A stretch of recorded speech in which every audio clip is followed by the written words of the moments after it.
Good afternoon. I would like to welcome everyone to our joint work session to discuss the budgets of the Arlington County School Board, or APS, and Arlington County government.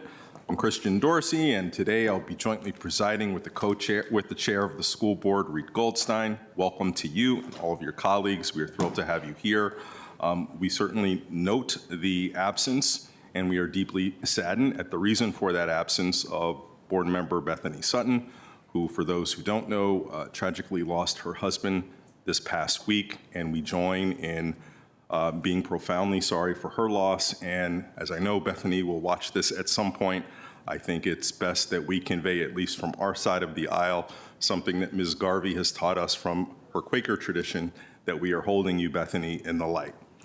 So with that, we will proceed with the business at hand today, which is to mostly hear about the Arlington Public Schools proposed budget, and to also give them a window into what the county manager has proposed on the county side. And after having lots of discussion on that, we will also discuss some of the areas where we jointly engage in the care and cultivation of school-aged children, and have a presentation from our respective staff members on collaborations as it relates to mental health and substance abuse. And then we will also hear from our Partnership for Children, Youth, and Families, which also, of course, is intimately involved in the care and nurturing of school-aged children.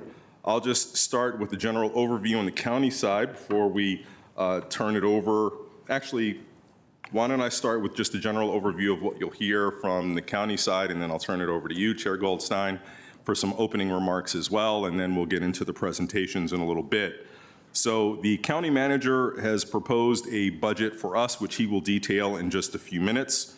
You should know that, generally speaking, it is a budget that has a much improved revenue outlook from when we began the budget process towards the fall of last year.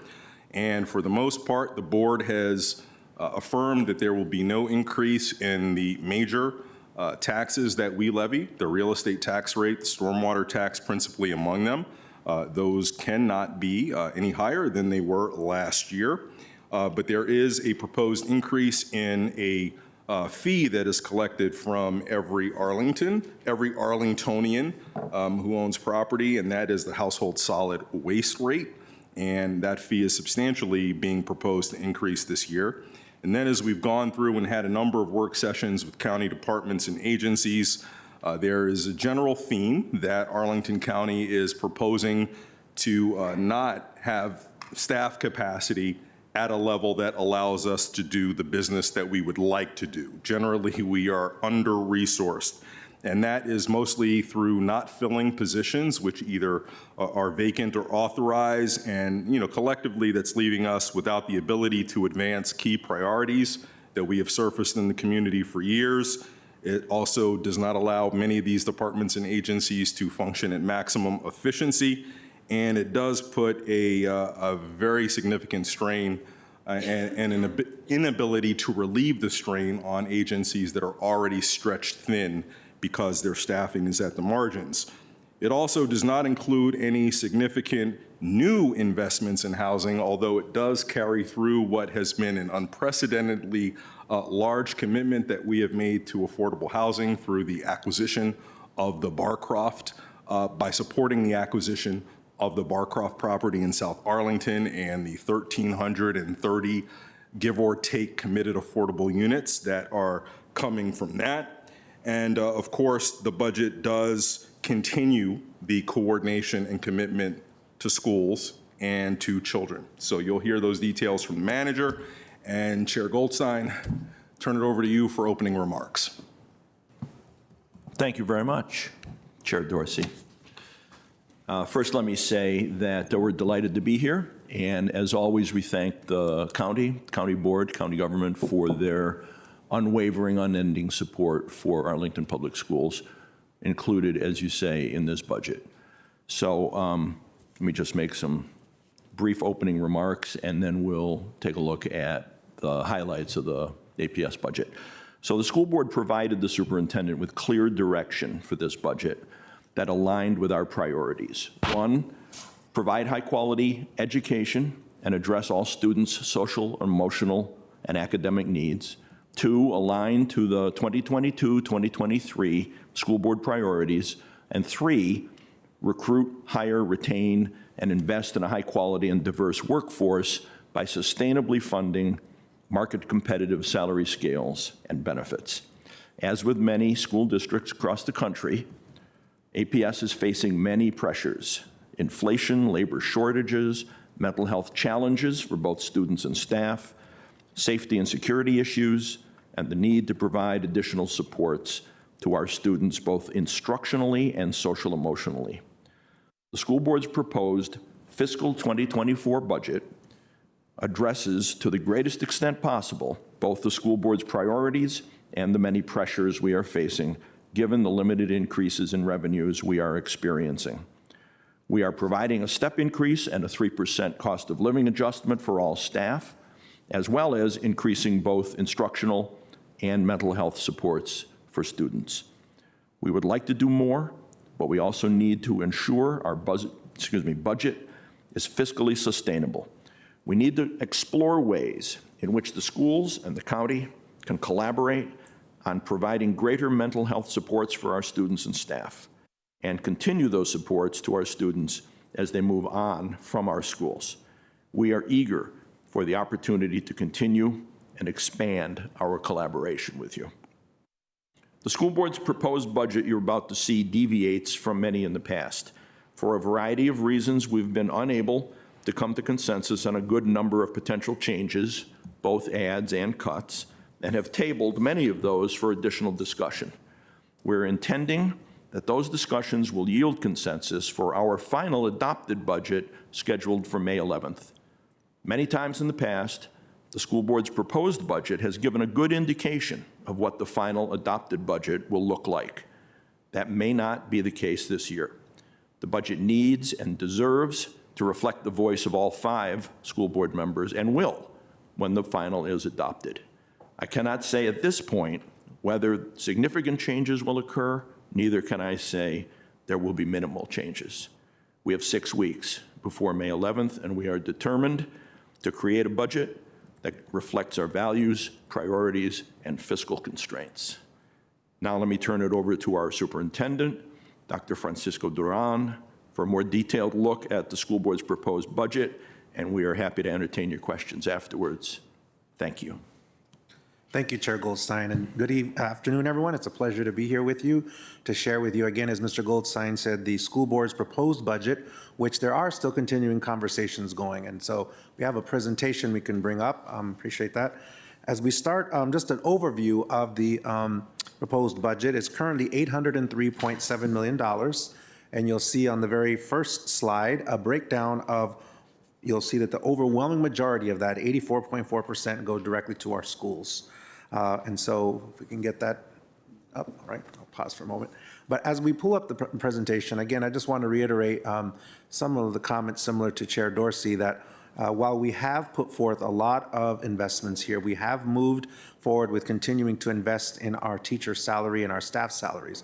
We have a lot more work to do. And when we think about what the issues that we're facing in education with the shortage of labor and recruitment of staff and retention of staff, it is a major area of concern of ours. And so what we've done in the proposed budget is to simply stay in line with being in the top 3 of our surrounding jurisdictions at all of our various scales. Not necessarily at the top in some scales, but in the top 3. And that allows us to remain competitive, but does not allow us to be in the forefront. And that is an area of concern that we need to continue to think about if we want to maintain and recruit staff. So you can see again here on the first slide a breakdown of what our proposed budget is. Again, I just want to highlight that the overwhelming majority goes to our schools. The next slide kind of breaks down what Mr. Goldstein outlined and how the budget was built. First and foremost, to make sure that we had a minimal compensation increase that, again, kept us at pace with being in the top 3 competitiveness of our surrounding jurisdictions, where we looked at each of our salary scales to ensure. A year ago, if you recall when I was here, we talked about a major investment in some changes that was a result of a compensation study. That compensation study was one that allowed us to compare all of our scales to our surrounding jurisdictions. As we continue to do that, we saw the need to make sure each year, and we will continue each year, to review those, because as we change our salaries, so do our surrounding jurisdictions. And so part of the effort this year is to make sure at least we maintain where we were there. Mr. Goldstein outlined our school board's priorities. I won't repeat them, but you'll see in the presentation how we have broken down any investments related to those. And then this budget does, as it currently stands, use some of our reserves for compensation. We use all of our reserves for compensation from the compensation reserve. We use additional reserves for some of the additional funds and debt service. We try to as much as possible, but you'll see that there are some areas where it goes beyond using our reserves for one-time costs. So you'll see on the next few slides a highlight of the budget. The first one, Mr. Goldstein read our priority one, which is really around academic progress and thinking about ways that we're meeting our students' academic needs, particularly in the area of literacy, math, and then looking at our students with disabilities, English learners, our Black and Hispanic students, and those are based on the data trends that we've seen in terms of need. So in priority one on the next slide, you'll see one, there is some enrollment changes as our enrollment is projected to slightly increase. And that is going to cost $6.2 million or 67.95 FTE. Again, that is directly connected to the anticipated growth in enrollment. We've also identified 15 positions related to supports for student social emotional and mental health supports for about $1.8 million. And then some increased supports for our students with special populations, 10.4 or $2.4 million. We also have some additional instructional resources and supports, and that's in the area of $4.3 million and $20.5 million and 20.5 FTE. And again, each and every one of those are related to literacy and or math supports that are helping our student achievement move forward. So in priority one, which is dedicated to achievement and mental health and looking closely at the special populations, we're investing an additional $14.7 million. On our next slide, our priority two is really around how do we, as I shared a moment ago, sustainably fund our market competitiveness and remain market competitive.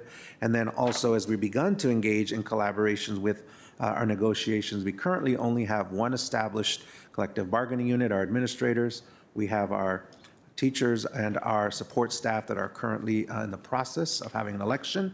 But right now, this budget does not reflect anything from negotiations with those two bargaining units. So on the next slide, you can see that the overwhelming majority of our priority two investment is the compensation change, which is $25.6 million, and that is a cost of living adjustment of 3% and a step moving forward for all employees who are eligible for one. There are some additional compensation changes in the area of $1.9 million that are related to somewhat of the collective bargaining discussions that were had with the one collective bargaining unit, our administrators that we do have, and then some additional investments for us to recruit and retain teachers, 2 extra FTEs and $0.8 million. So a total investment in this priority of $28.3 million. The next slide, we broke down a little bit further for you to see that the step increase in the 3% cost of living for our teachers, what that means is an average pay increase of 5.2%. For our administrators and professional pay scales, that would be 5.13%. And for all of our support staff, it's an average of 6.18%. So overall, our pay increase is an average of 5.26%, which is in alignment with the current budget, governor's proposed budget, to allow us to draw down some funds for having a 5% average increase. And so we also wanted to make sure that we looked at that. I also should have paused at the beginning and shared that not only, as Mr. Goldstein said, there are continuing discussions around with the board about additional investments and or cuts, we still currently do not have the state revenue, as the General Assembly has not finalized their budget. And so we anticipate that hopefully in the next few weeks, but it could be much longer, up until June 30th, potentially. Our final priority is really around operational efficiencies and looking at how do we make sure that we're continuing to seek any savings and to make sure that all of our infrastructure, facilities, et cetera, are making sure they're kept up to par. And so for that, on the next slide, you will see a big area, not only for just facilities and operations, but student safety. And this has been a major concern of ours, and so we wanted to make sure that we invested in some very, very important security enhancements. We have 9 additional FTEs in that for $1.4 million.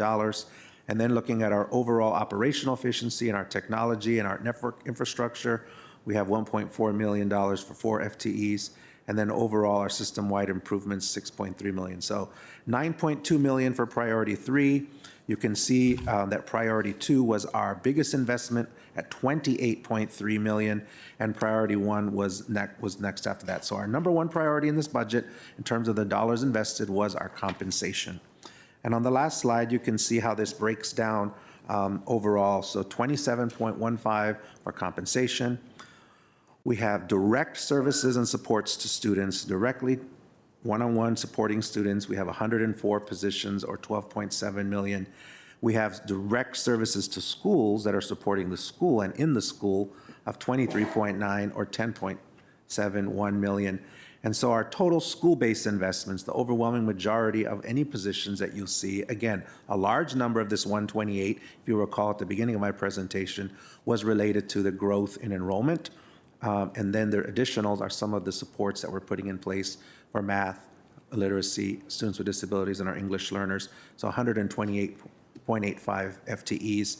And then central office positions, there are 3 FTEs for that $2 million. And so total investment, you can see summary is 131 positions for $52.56 million. And again, that's how it currently is, with further discussions that will be taking place with the board and awaiting our state revenue.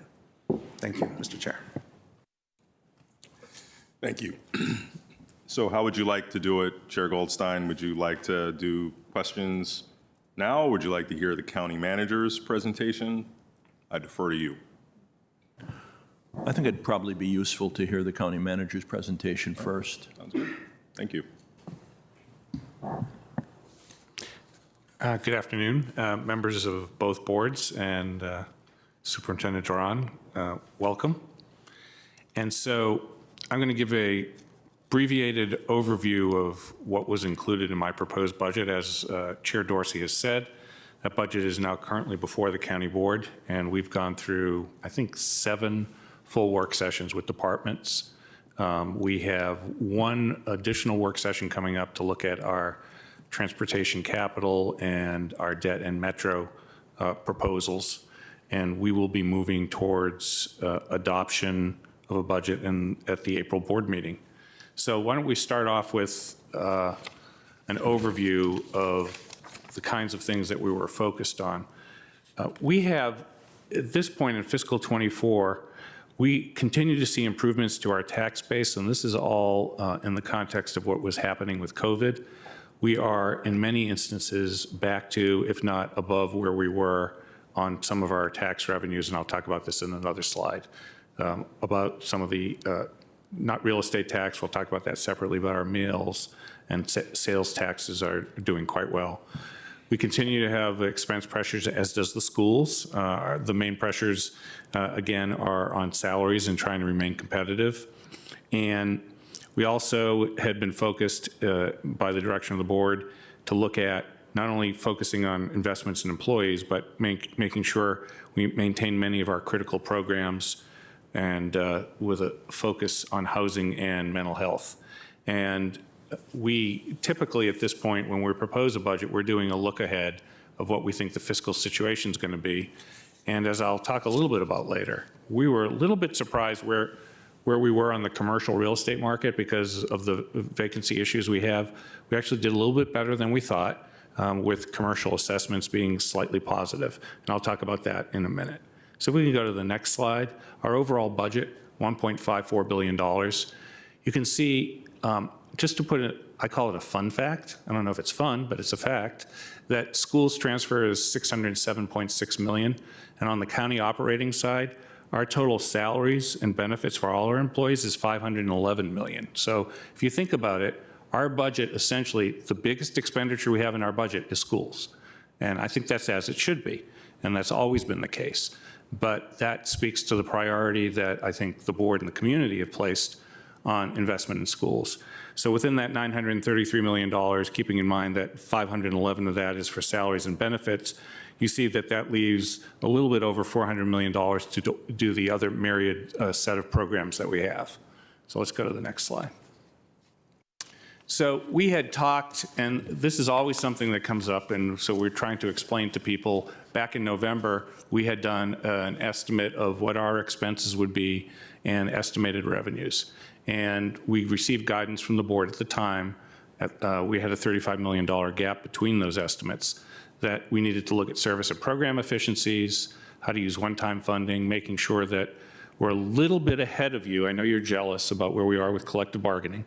So we had 3 certified bargaining units, and we went through that process. Also to provide funding for housing and some of the pressures there, and also with schools. And so let's go to the next slide. How we sort of managed through that process is that on the revenue growth, as I mentioned, we did a little bit sales taxes and meals taxes are above where they were pre-pandemic. Our transient occupancy tax, which is the tax we collect related to hotel stays, is almost back to where it was pre-pandemic, which is good. And then on real estate assessments, are on the residential sort of single family and side, those continue to show fairly significant growth, reflective really of a snapshot in time right before interest rates were going up. And then on the commercial side, I think you'll read a lot about, right now we have a commercial vacancy rate in our commercial office sector of about 22%, which is a record high. And that is obviously very concerning. We're taking a lot of steps to address that through changes to our zoning ordinance to try to open up our commercial spaces for additional use. But the way the commercial real estate market works is there are some long-term leases. They don't all roll off at the same time, but over the next 3 or 4 years, we expect there to be a lot of downward pressure on the values in the commercial market. But this year, we saw those slightly lower, and then when you add in new construction, there was a slight bump up. So that was unanticipated to a certain respect, so that was helpful. On managing expenses, Chair Dorsey mentioned a little bit about some of the service and program reductions. We eliminated vacant positions, no filled positions, but that is taking capacity out of the system in a number of departments. We also were reaping the benefits of an investment that we made in partnership with Amazon for the Maplewood Solar Farm, which is in the southwestern part of the state. And we saw savings of that we're able to account into our budget. Lower debt service than normal. We did not do a bond sale. That was in consultation with you all about whether you needed bond resources as well as us. We were able to defer that. We also, it's a double-edged sword. We're continuing to have challenges in filling vacancies. And so with that, we have some savings. We also have some degradation in service. And then prudent utilization of one-time funding. We had in the past 23 budget, we had used about $12 million in one-time funding. We're trying to pare that back so that we get down to 0 by 2026. So we go to the next slide. The priorities in the budget, again, I talked a little bit about our workforce investment. You can see under salary increases, the 10% for uniformed police, that is part of a collective bargaining arbitration award. Also the 4.5% with fire, which is our second collectively bargained organization, was 4.5%. And then for service labor trades, that's the third collective bargaining agreement, that was at 4.5%. I had proposed, and the board is considering, a 4.5% increase for all general employees who are not covered by bargaining units. And then also, you can see a 2,000 one-time bonus for employees. On housing, we have a considerable investment. The change in our housing investments this year, as opposed to the last few years, is we continue to see pressure on evictions. So whereas about 4 or 5 years ago, we spent very little, if any, money on eviction prevention, we've been spending a considerable amount of money on that. This is $3.6 million in the proposed budget. And our housing grants are at record levels. So that pressure takes away a little bit from what we're able to set aside for our potential investments in the Affordable Housing Investment Fund, but you can see the list of other housing investments there. We'll have an opportunity, I think I had mentioned earlier, about some of our investments in mental health, and I know that's going to be a subject of a separate presentation on part of both staffs.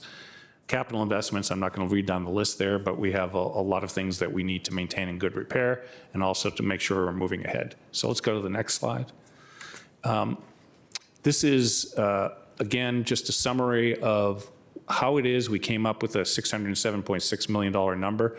We were following the revenue sharing principles that have been laid out over a number of years, and that's 46.8% of our local tax revenues are dedicated to schools. And in addition to that, things that aren't counted in that, and it's on the right side of the slide, it's a rough estimate. We probably need to update it a little bit more because we're investing a little bit more this year in some of the transit aid for kids who want to get on buses without having to pay a fare. And I'm not sure this fully reflects that, but we have the work we do in parks and maintaining athletic fields, working with you all, our fleet management. We have the nurses that are in schools and a lot of work we do jointly on our facilities. So let's go on to the next slide. So just so that you can start worrying along with me, because I know you all want to do that, about some of the challenges we face past this fiscal year. Metro, we had, at the time I proposed the budget, the estimate was somewhere, and let me write, I think it's in excess of a $500 million gap potentially for fiscal '25. And that number hopefully will start coming down a little bit, but Arlington County is on the hook for about 8% of that.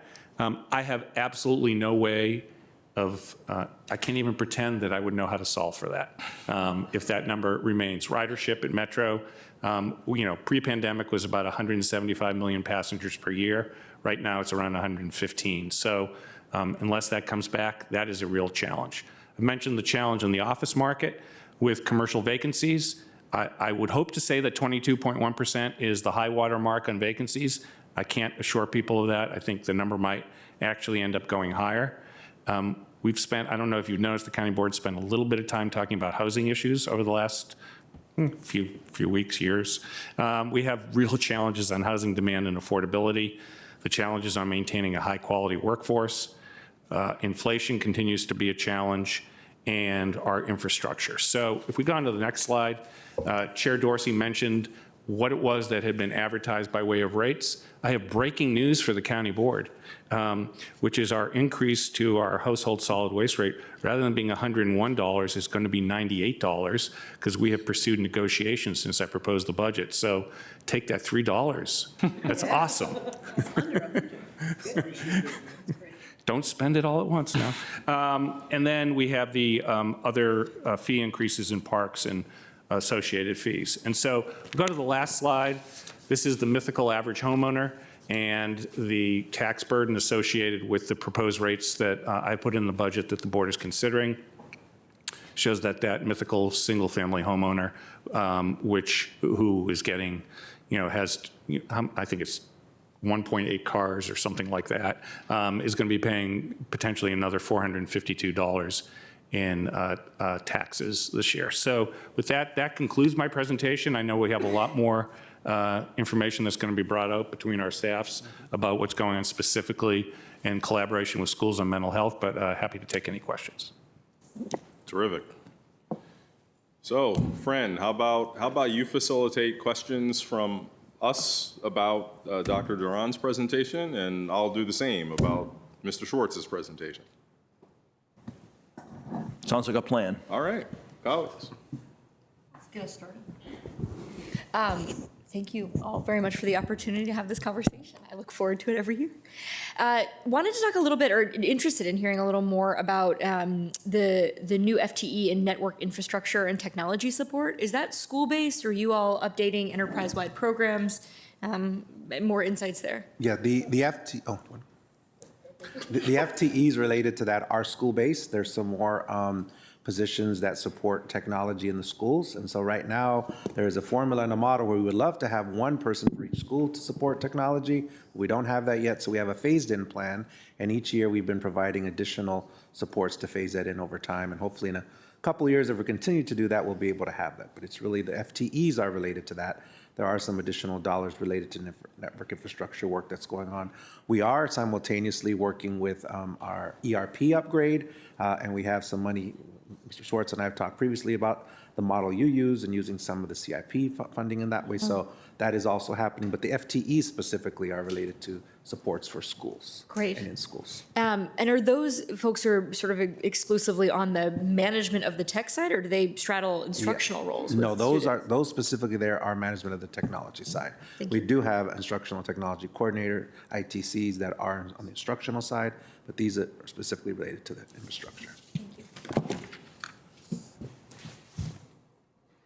You go by these. Yeah. Vice Chair Garvey, do Thank you have I a think- question? I think Mr. DeFranti has his light on too, but I'm happy to jump in. Thank you. Following up on FTEs, thank you, and I assume it's for Dr. Duran. Could you talk a little bit about the 9 FTEs for safety and security that you're adding and what they're doing? Are they in the schools? I assume they are, and how Yes. that's, I mean, if you don't have to give real particulars if that's an issue, but I'd be So we interested. currently have a position, school safety coordinators, SSCs we call them, that are supporting all of our middle and high schools. We have, and then we also have some that roam for elementary schools. So this would be increasing the number so that on average, a couple of our high schools would get 2 to 3 more of those positions. So it's an existing position that will provide opportunities to do coverage in the hallways, doors, overall safety and management of the building. And so it's additional positions of what's currently there to provide more at our high schools and middle schools. Thank you. So is that like 3 to 5 in the high schools? Is that what I'm hearing? Depending on the high schools, the size, it could be up to 5 to 7 more currently. Total. Total. Okay, thank you. Thank you. And Mr. DeFerranti. Thank you, Mr. Chair. This is related to budget. It's not directly out of the slide deck. It's about summer school, because last year it was hard to hire teachers, even with the incentive that we provided. And I'm thinking about mental health, and I'm very mindful that programs in the Department of Parks and Recreation on our side are critical, but I don't know how the summer school hiring is going and how the rollout of the services that we provide, given so many students as a reality of a consequence of COVID, needing to sort of catch up both socially and intellectually. One key change for this year from last year, our summer school model was students that had to qualify for both reading and math. And this year, we've changed the formula so it could be or. So that's one. So with the result of that, we have an increase in the need for students because it's not just one or the other. I mean, one, it has to be and, it's now or. And that's really important, number one. Number two, we have continued to put in our $2,000 bonus for our teachers. And we're probably at the very beginning part of the hiring process. I don't have the final numbers, but I can certainly share that with you later. But we're actively working to recruit teachers for the summer. It is a challenge and will continue to be a challenge. That's why we maintain the bonus there. But that's where it is right now. Thanks. Mr. Carantonis. Thank you, Mr. Chair, and thank you for the presentation. So apparently priority 3 is something I wanted to just ask you. So the third point, that's slide number 10, prioritize maintenance and renovation of PS facilities and outdoor spaces in an equitable manner. So is the third point on slide 11, system-wide operations improvement, 6.3 million and 7 FTE, is that corresponds? What exactly does it mean prioritize in an equitable manner? What is prioritized exactly there? Part of what you'll see here in the investments in the third bullet is not specifically related to outdoor spaces in an equitable manner. That's also part of our priorities. We're looking at our CIP. And so these priorities are budget priorities, but we've also, what I've really appreciated this year and last year from our school board is that we have stuck with priorities across the board, not changed them for various reasons. So when we're thinking about maintaining and looking at outdoor spaces and overall how we're beginning to look at our facilities, you're going to see a lot more of this third bullet in what we're doing in our CIP work. Okay, good, thank you. Yeah, I think the reminder that the priorities themselves are our overarching priorities, not specific just to the budget, but the budget was in fact designed with the priorities as the core focus. Right. And so that bullet in particular, because it doesn't quite apply to the budget, may seem out of place, but it fits in with a larger system. I mean, what I'm trying to elicit here is how, the operating budget is feeding into this and how exactly it works. Chair Dorsey, do you So, have thank you. questions for us? Thank you. I have a question about locks in bathrooms. Is it too soon? Sorry, all right. Anyway, you got so tense. Look at that. We're a little tense. Sorry. Trying to bring a little levity on a Friday afternoon.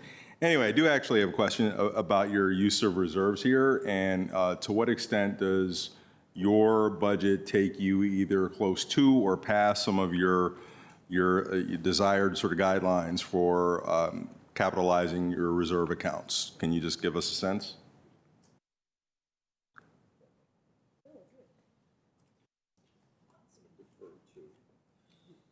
Any of you?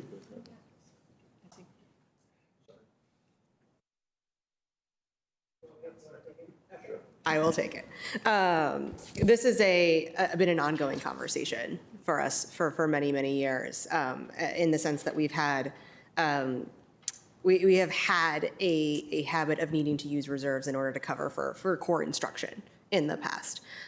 This year, we get down, I believe we're using 42 million, is that the right number? It's in the range of 40 million in our reserves, which definitely takes us to a point where we will end up with about 17 left that then would need to sustain us for any ongoing overages for next year. So that 17 that remains in reserves does not account for the 42 that we are currently using. So unless we then have additional funds that come in next year, we are beginning the year 42 million in the hold, roughly 42. And so the 17, is that spread, can you give me a sense of how that's spread across your various reserve funds? Is that mostly in the That's compensation reserve? future, yeah, that's future budget years reserves. That's for future budget reserves. We do have other reserves that are not able to be used for the budget, like CIP reserves, those types of things. Okay. That's not Yeah, that's inclusive not of All that. right, included in this this is number. just your main future budget years reserve. And I will say, of the 40, about $2 million, the bulk of it is coming from our compensation reserve. So what we do at the end of each year, when we do look at our reserves, we look at and break it down for any reserves that are related to what we call lapse and turnover. So these would be any positions that were unfilled, or if we hired someone new into the position that salary was not as high as the previous person.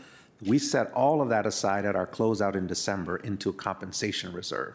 And that is over probably 55% or so, over 50% of what's being used in this budget is directly related to lapse and turnover.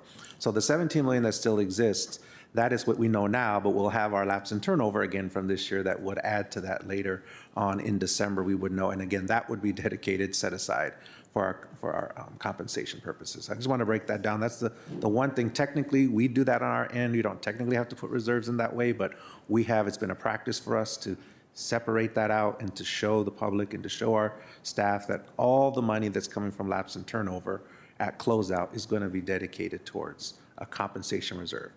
We did use it all this year because we wanted to try and catch up to at least the minimum of the 5%. One, because it's in the governor's proposed budget, and two, because as we looked at all of the compensation marketability and to stay, in competition with our surrounding jurisdictions, that's about the area we needed to be. So we did use all of that. I mean, it's certainly a reasonable choice to use savings in personnel on personnel that you actually have, right? I will say anecdotally, Leslie Peterson is worried. So if that tells you anything. Understood. And I can imagine you have all kinds of perspectives on that, for sure. Yeah. Thank you. If you want to do a second. No, round, I no, think second so. round, you go first. Great, thank you. Well, I just wanted to say, for my part, I found the organization of the budget into sort of a school-by-school look immensely helpful. This is the first time the budget's been presented that way, right? No?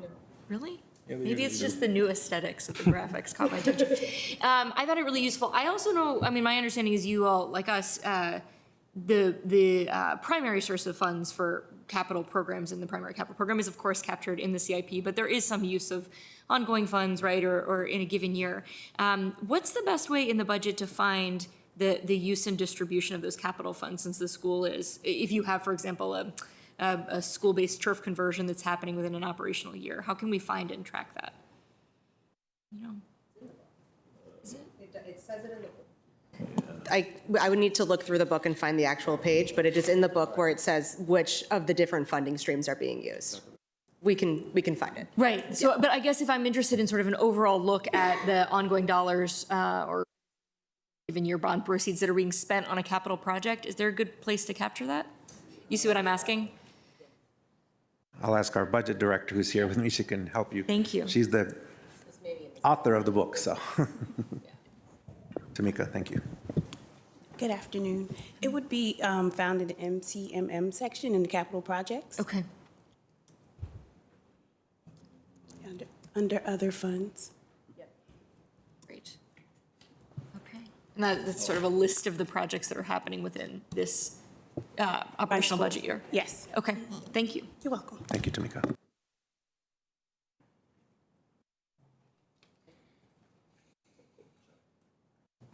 Ms. Garvey. Thank you.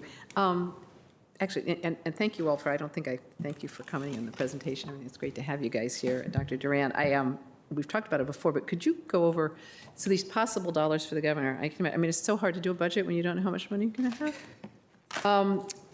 What's the range? And if it comes in, does it come in like identified for certain things? Do you know how you're going to have to spend it? It's not, I mean, what are you hoping for, expecting? Well, what we know of what the House and the Senate budget versions are what we know what they passed, but during the compromise, it could change. So what we know right now is the Senate bill does provide us with approximately $4 million more dollars. However, $3 million of that is dedicated solely to a bonus for staff. So we would not be able to use it for other purposes. The remaining additional dollars are tied to additional increase in compensation up to potentially 7%. However, in Arlington, as you know, because of our composite index, when we get that, we would have to spend about $10.2 million more in our budget and receive approximately $800,000, $900,000 from the budget, from this additional increase from the Senate version. The House version is similar, but it's just, they do not have the compensation, the bonus involved.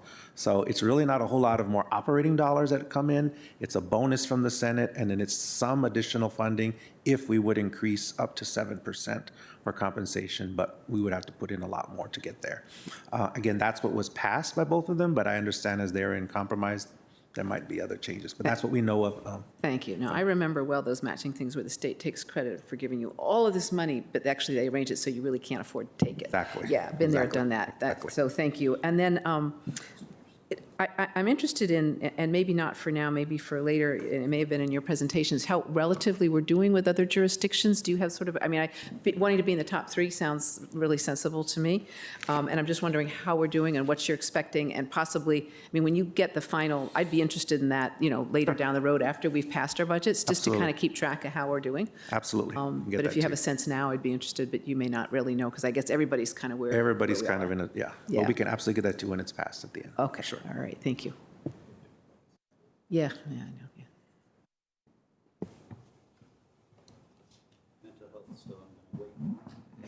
Okay. All right, so maybe I'll take the baton and facilitate any questions that you all may have about county government operations and/or Mr. Schwartz's presentation. So let's start with my colleagues first. Yeah, and their absolutely. questions. So, Ms. Cadera. Hi there. I had a question that actually is a question that came to us in our public meeting last night in our public comment period. We had a community member who came to ask about funding for a study and implementation related to charging at the Trade Center for bus fleets. And this community member had seen in the CIP pass last year that there was $2 million, I think, set aside for work related to charging at the Trade Center, but that they are not seeing it in your proposed budget. And so I'm just curious, as somebody who's interested in the electrification of our collective fleet, any context you can provide about what's the status is there?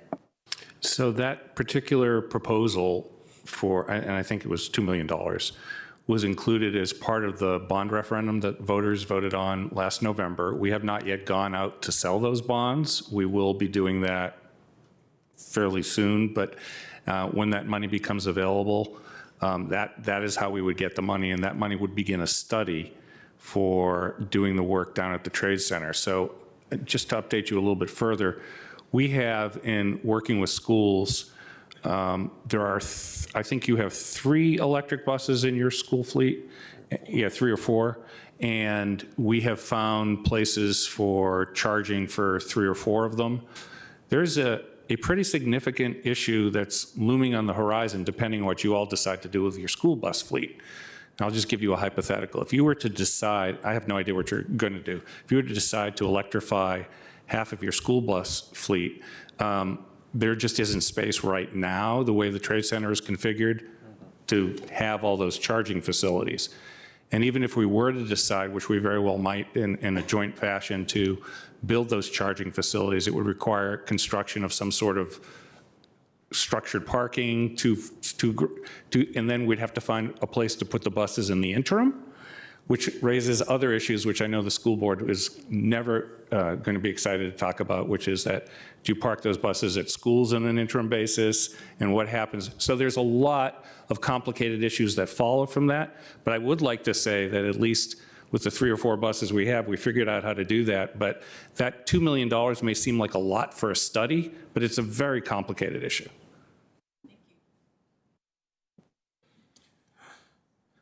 Thank you for the question. Mr. Pretty.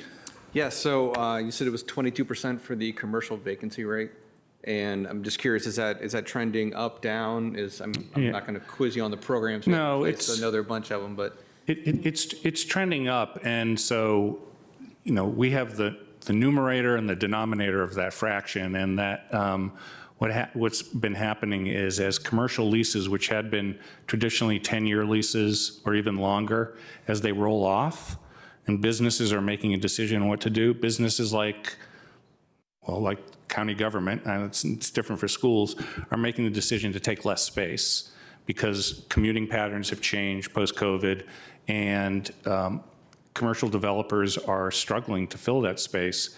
And so there's just real challenges. We're not the only jurisdiction in the country facing that. So I think that number is likely to go up before it comes back down.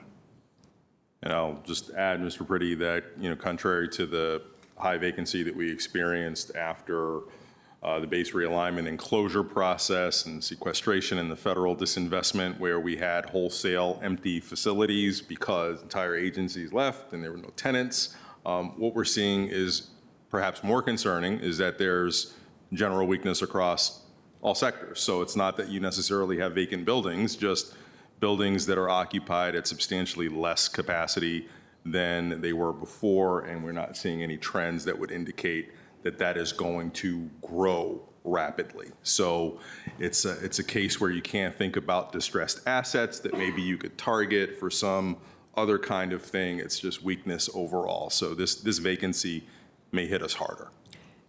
And one more thing, I think when the leases are renewed now, instead of 10-year leases, people are looking at 2-year, much shorter terms, so you can't even count on what you get. So that's part of an issue too.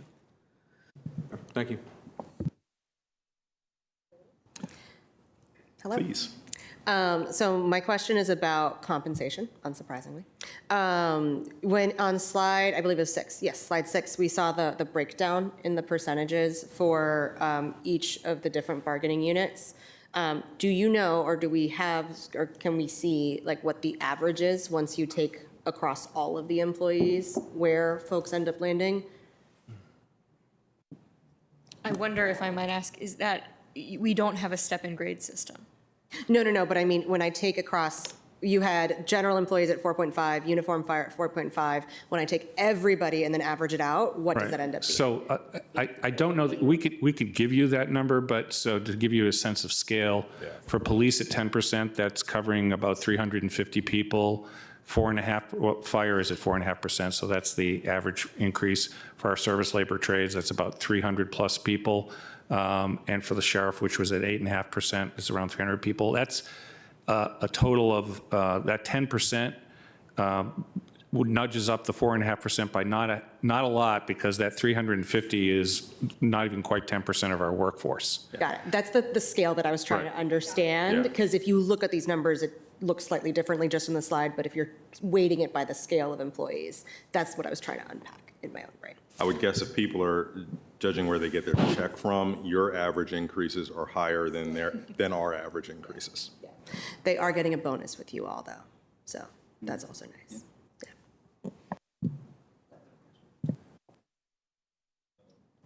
Yeah, let me finish up the first round here. I want to go back to the topic of electric bus charging, and I didn't really understand. You said that you had not sold the bonds yet, but we're planning to. Is that right? Yeah, that's correct. And when and that's going to be this spring. This spring, right? And then when the money becomes available, then we'll start a study and begin that process. So that's going to be soon. I mean, you get the money when you sell the bonds, right? Right. So we're anticipating that study sometime in the next Yeah, few months. I'm not going to, this is the thing, is I don't know exactly when the study is going to begin. I'm not trying to be difficult about it, but it's wrapped up in we're not just studying the question about where school buses will be parked on the trade center. It's a whole jigsaw puzzle of moving pieces around. Now, we've been looking at it for a long time, and I think we actually need to start making decisions so that we can start unlocking the pieces there. But that's clearly a priority. Right now, and I don't have the percentage, I know maybe staff will be able to help. The school bus parking is the single biggest use, I think, of, and I don't mean this in a bad way, impervious surface at the trade center. And if there were ways to, re-envision the way transportation was done, there might be ways to, do that differently than when we've done it before. But yeah, the study should begin, but I think the study raises a lot of important policy issues, which I think will come back to both boards in maybe the next year and a half, something like that. Okay, thank you for the clarification. So let me switch to a different subject, and that is, on your slide 5, you said that you're trying to eliminate one-time funding by fiscal 26, I think it said. Eliminating using one-time funding to pay for ongoing expenses. Right. We do have a fair amount of one-time funding, like you do, that we will apply to one-time expenditures. We had during COVID, when we received the CARES and ARPA money and revenues were down, as I like to say, we committed budget misdemeanors by using one-time money to pay for ongoing costs, and we'd like to try to move away from that. Yeah, thank you. That was the clarification I was looking for. I wanted to follow up on Mr. DeFerranti's question about summer experiences. I think we had collectively, or some number of us, we had a hope that this coming summer, we would be able to reimagine summer experiences for our young people with some kind of hybrid of summer school and camps, classes, enrichment through Parks and Rec. We weren't able to make that happen for this summer. My question is, are there any changes in funding and staffing to Department of Parks and Rec that we should be aware of that would influence our ability or impact our ability to try to aim for that next year? So I'll start, and then maybe Dr. Duran wants to add. One of the challenges, and we've talked about this, the chairs and vice chairs of the school board and county board have talked about this, is the model. I think we're trying to find staff to do the enrichment one day a week, and getting people on board to do that has been a little bit of a hiring challenge, but we think if we start now, we're more optimistic about what might happen next year, but I'll let you, Francisco, add to that. That's accurate. One thing I will say that the collaboration with summer programmings has improved a lot in terms of locations, and while we did not do the model you're describing, Ms. Cadera, we did have a lot of improvements in being able to collate and co-locate and have some programs in different locations, and just better collaboration around where those county programs could be housed. And that was a big part of, I think, an accomplishment. We have much more to do to think about models. One day a week is preferable for us in terms of having students 4 days, and then families and students have 1 day, but that might not work in terms of hiring. So we could look at some other models, but we're not giving it up. We're just continuing the conversation. And in full disclosure, I think we also found that the conversation probably started a wee bit too late to actually effectively come up with a model despite those overarching issues for this year. So with more of a runway, we'll probably have greater success.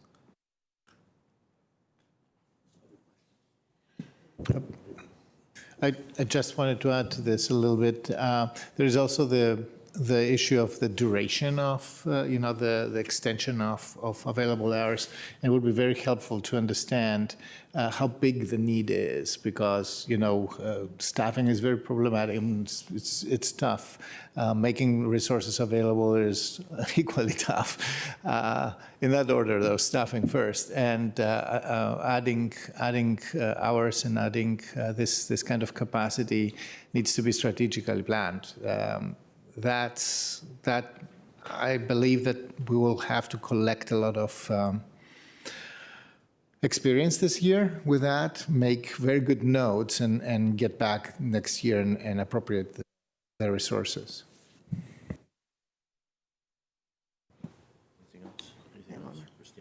Ms. Diaz-Torres. Thank you. I can't remember which slide it was, but you had 4.4 for unanticipated priority areas. Is that a thing that y'all have done in the past? Because I did not notice that before. And what have you used it for in the past if you've had it before? You're speaking to your long history on the Fiscal Affairs Advisory Commission. Yes.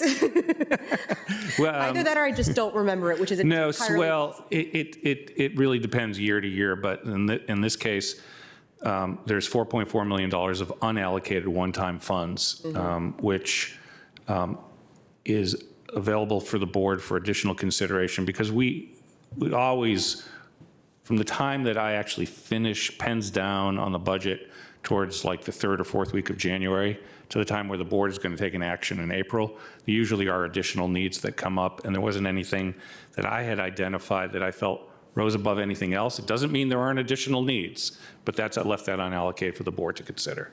That's kind of how we end up using our closeout funds, because the second that the budget is actually implemented, there's a new need that suddenly pops up. And then by the time it comes to us, we end up using our closeout funds for it. So that makes sense. Thank you.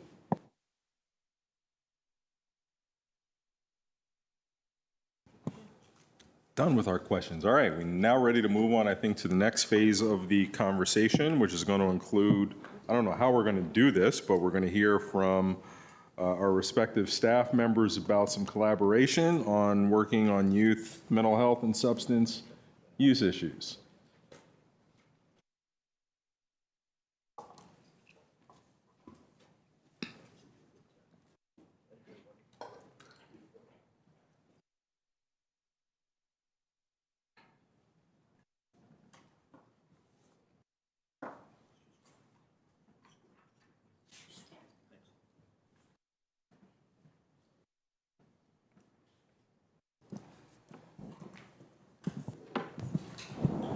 Okay, Deborah Warren and Mr. Sampson, right?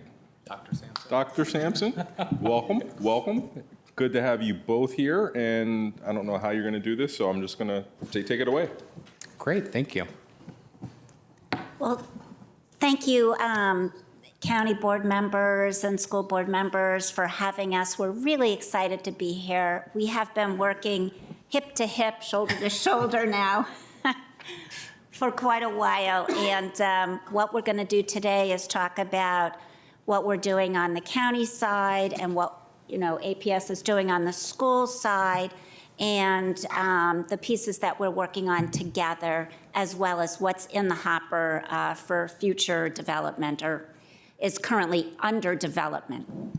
Great, thank you. Next slide, please. So this just gives you an overview of the services that we have available primarily in schools. And today you're going to learn a little bit about how we work together, particularly in the Tier 3 intensive area. But in our schools, we do a variety of things to support the social, emotional, and behavioral needs of our students. In terms of setting that really positive school climate and culture, we have staff members in the buildings such as family and community engagement coordinators, diversity, equity, and inclusion coordinators. And then when we think particularly about both social, emotional, and behavioral supports, all of our students have access to and receive services from social emotional learning leads. They really provide some of the curriculum overviews to teach our students those skills and competencies. And we have our school counselors, which provide access for academic, social emotional, and college and career planning. For the students that need more support, what we call sort of tier 2 and targeted supports, we have a variety of staff members, school psychologists, and school social workers, and we'll talk a little bit later about a group of employees that's in the current budget for intervention counselors, and they really provide some small group supports to students, giving them additional instruction and some skills, and helping them to sort of understand the impacts of their behaviors. We're also adding this year in the budget deans of students at our large comprehensive high schools who will do more of the work with students who maybe are beginning to engage with the disciplinary system, and then they can work with them on understanding new skills, new behaviors to replace some of the ones that may be negatively impacting them, as well as using restorative practices with our students to repair harm that may have occurred as a result of students' actions within the building. Then if we look at students who really need more intensive supports, really those few students that rise to the top, in the schools, we have a group of employees that work specifically with students with disabilities called interlude therapists who really need really targeted social emotional assistance. And we also have behavioral interventionists that work with students who need work in understanding behaviors and then providing replacement behaviors. Today, we're going to talk collaboratively about some work that we're looking to do to implement DHS therapists within some of our schools. And as you go through the continuum, we start to look at more supports in the tier 3 area, being some of these partnerships that we have with collaborators such as the Department of Human Services. Next slide. Currently within Arlington Public Schools, we've done a variety of efforts to meet the current need with our students and in our community. So we've held a number of community conversations that are really trying to provide education to the community about opioids, as well as how to use things such as naloxone or Narcan. We have a robust health curriculum that provides substance abuse and mental health education to our students in grades 6 through 12. We do currently have 6 substance abuse counselors in our schools that at this point work with students from 4th grade all the way to 12th grade. They're a small but very mighty group of staff that are really passionate about their work. And then we also have completed naloxone or Narcan training with our staff. So our secondary staffs were all trained in February, and then our elementary staffs are required to complete this training by the end of April. So in that way, all of our staff members will be trained in our schools in the use of naloxone. And then we've also been working to install opioid emergency boxes, red boxes, usually co-located with our AEDs in our schools, so that then there is always naloxone available on each floor of our secondary schools should it be needed to be used for any reason. If anyone suspects an overdose in the buildings. We're also currently, as we look to the next school year, looking at exploring some additional mental health, potential substance use education for school staff. And we're also thinking about, we do provide mental health education for our students in our schools, but are there additional programs, additional instruction that we might be able to provide, particularly to our high school students, that would be beneficial? Next slide. I'm going to touch on the current county efforts. First of all, in our Department of Human Services, affectionately known as DHS, we have embedded Community Services Board services, including children's behavioral health. In that area, we have 14 staff who provide outpatient behavioral health services, which I'll talk more about in a bit. We have we have an entire crisis continuum of care that we have robustly expanded in the last year to include the 988 Regional Call Center. We've tripled our CR2, our Community Crisis Regional Response, which is a regional program that does mobile crisis services. Our ARI program, Arlington Addiction Recovery Initiative, has been really ramping up its naloxone training and distribution, actually quadrupled it, and we are seeing noticeable results in terms of a reduction of over 40% of fatalities in terms of overdoses. Still the same number of overdoses, but at least saving lives, literally saving lives. And that is a partnership with APS. Those school counselors are deeply involved in ARI, and there's just incredible support across the county with police, fire, the hospital, nonprofits, and so on. Project Peace, which is co-chaired by Katie Crystal, is our prevention and promotion and support education program to address domestic violence and sexual violence. That program has really ramped up its youth programming. Last year, we initiated our Askable Adult program. We have a very close partnership, deeply involved with the school system around training adults to be available and approachable to young people who are having mental health, substance use issues, concerns or issues around consent, and other issues related to, healthy relationships and so on. And then our developmental disability services is another very close partnership with APS. We just did a big study last year and strengthened our work on transition-aged youth to ensure, and we are working fast and furious to actually expand programming for young people with developmental disabilities coming out of the school system. We're launching a new employment community-based program at Sequoia Plaza this coming fiscal year, so that's very exciting. And I have to mention our school health program, which is almost 60 staff, led by Dr. Varghese, can't say enough about that partnership. Next slide, please. So drilling down into a little bit more specifics about our children's behavioral health care services, we have same-day access, which means that during the day, like Monday through Thursday, you can walk in and be seen for an assessment. Our outpatient services are really focused on youth who have serious emotional disorder or at risk of serious emotional disorder. And we do have very clear prioritization guidelines where we are focused on serving the most vulnerable children. Children who are uninsured, children who are on Medicaid, but we really are focused on those folks who cannot otherwise, receive services through insurance. And we have a lot of focus on working with kids who are aging out and have serious emotional disorders and need to transition to our adult community services board system. We have positions dedicated to work directly with the detention center, where we have very at-risk youth who have significant behavioral health issues and substance use issues, which has really escalated in the last year, and court-based services.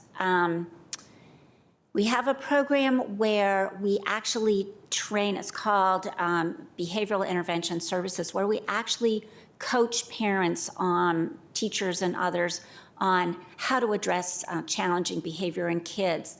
And then we have a robust prevention and wellness promotion program where we do mental health first aid, lock and talk, where we really work on preventing suicide and partnering very closely with ARI around substance use education and healthy living. Next slide, please. With the goal of really increasing the resiliency of our young folks here in Arlington. This slide shows you a continuum of care with regard to substance use disorder treatment. So on the purple side, you see outpatient services that can be an hour, 2 to even 3 hours a week. Intensive outpatient services, which are 2 hours a day for 5 days a week, at least at the beginning, until the young person is more stable in their recovery, and then those services are titrated gradually down. Partial hospitalization, which is a very intensive program, pretty much all day. Residential services, which can be several months at a time, and then medical withdrawal services, which would be a few days.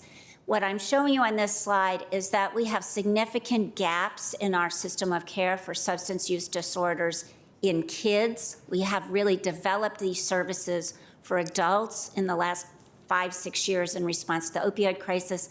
We are working very hard to develop contracts with a number of vendors to fill in these gaps. We are also developing services in this area, which I'll tell you a little bit more about. Okay, next slide, please. So another way that kids can get help through the Children's Services Act, which was established in 1993. It was called the Comprehensive Services Act at that time, and it's basically 5 pots of money that are pooled. You may be familiar with that. And a family assessment and planning team comes together and develops a treatment plan for the youth.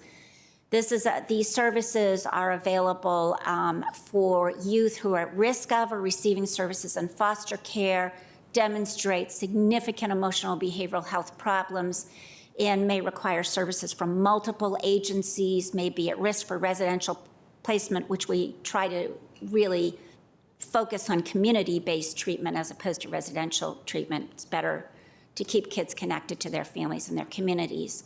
Kids who are involved with juvenile and domestic relations court, kids who need private placement, for special ed purposes.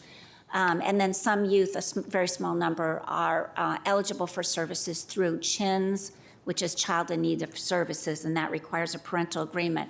These referrals can come through a variety of avenues, through schools, through courts, through DHS, and our staff manage that through our system of care staff.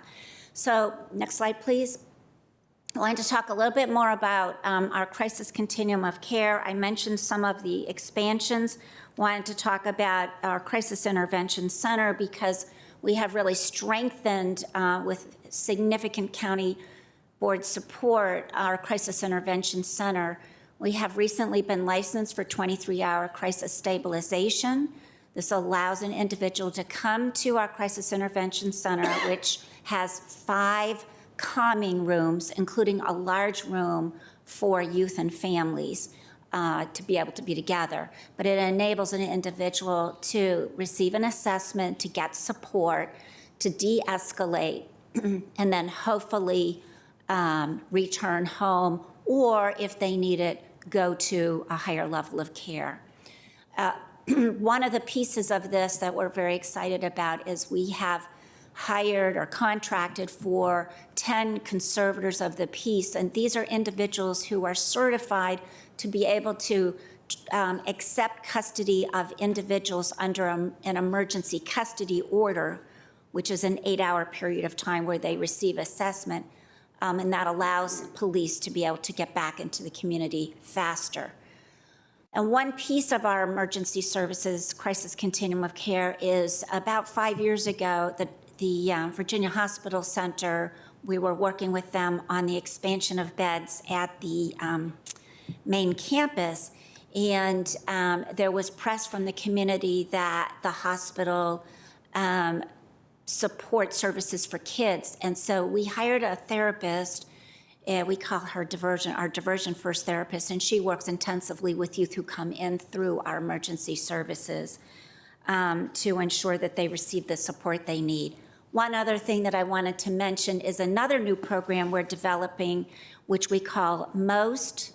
It is grant funded, and through a SAMHSA grant, it'll be a licensed clinician and a peer specialist in a van, and they will go out and do pre-crisis services, do outreach with individuals who may be decompensating, and this will be available to the entire lifespan, the entire community. So look for that soon. We're in the process of hiring our second clinician for that program. Next slide, please. So another area of focus for DHS, we've been partnering with a number of high-level county officials, including the county manager, working with the Virginia Hospital Center around a significant expansion of behavioral health services. We have a signed letter of intent, which allows us to go forward with the planning process. The hospital will be submitting their 4.1 plan late May, early June, which will then go to the county for evaluation and assessment. And then we will kick off the site plan review process under the umbrella of the Planning Commission. So what does this mean for our community? We're working collaboratively together on our community outreach and on the entire complex process to compress it so that in late 2025, we will have significant services to include inpatient 24 adolescent inpatient beds. We have 0 in our community, and we have very few in the state. We have 18 available in the state hospital system, and when kids come into our emergency services and need acute hospitalizations, it's very difficult. We have very limited resources for that. So this is enormous. I've highlighted that in red. But there are also significant other services that are going to be available for this community. So I think it's really going to be phenomenal, including 5 outpatient services, one of which is an adolescent intensive outpatient program, which would be, again, 2 hours a day, 5 days a week to support the emotional health of kids. Next slide, please. So another thing that we've been working on, I showed you the slide with the continuum of substance use treatment services.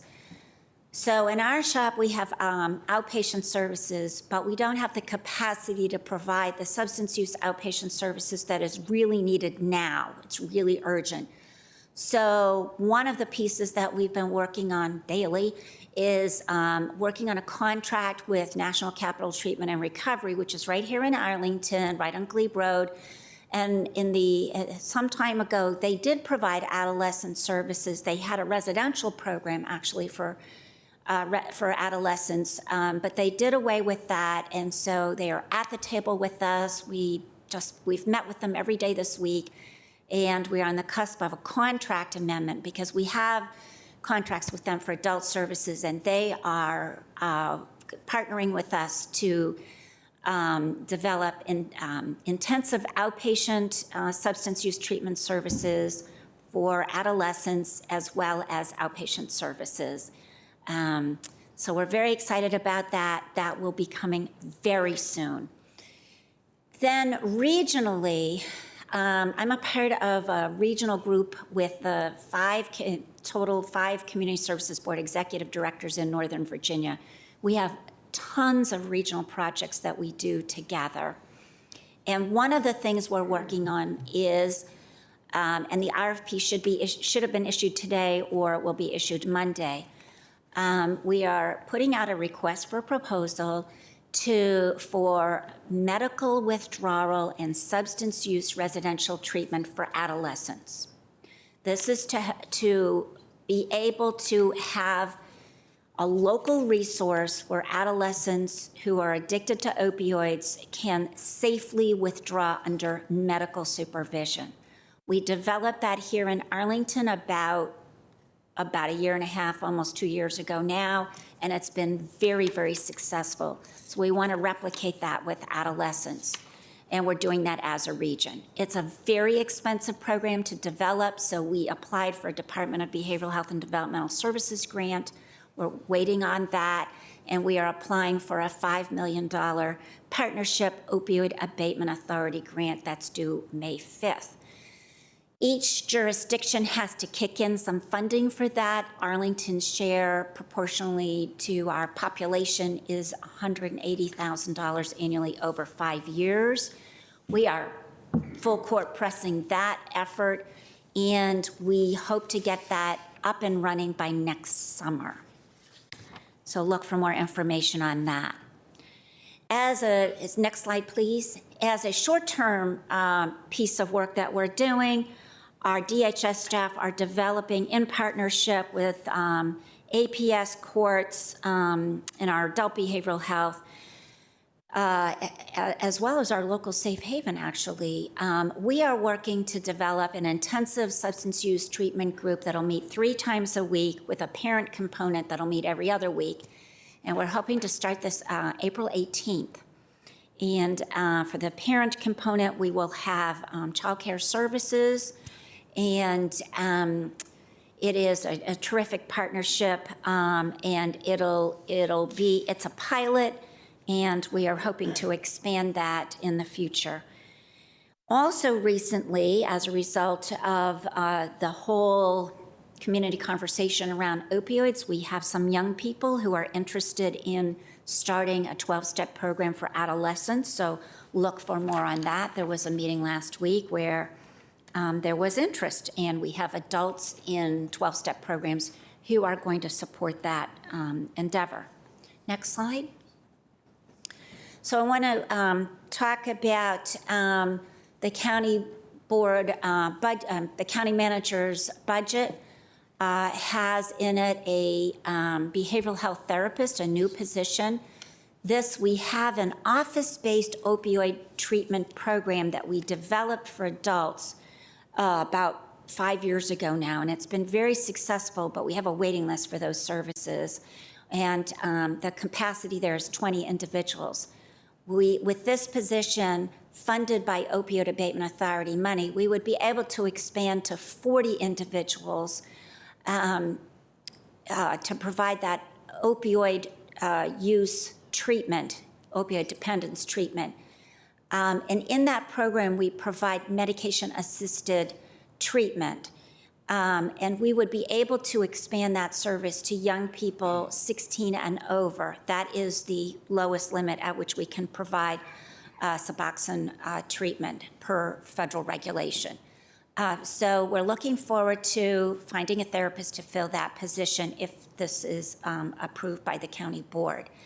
We also plan to use $45,000 to hire a contractor to ensure that we're providing best practices in that area because it's a fast-moving field. Next slide, please.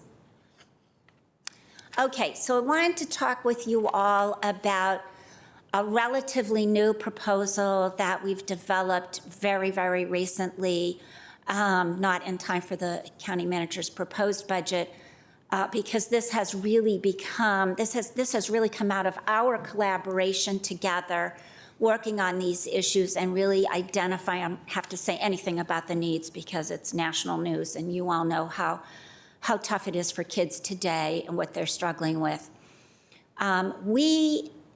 Actually, Dr. Sampson and I both worked in Alexandria, and in Alexandria, we had a school, there is a school mental health program, and we would like to pilot that here in Arlington. We feel like that's a gap in our service delivery system.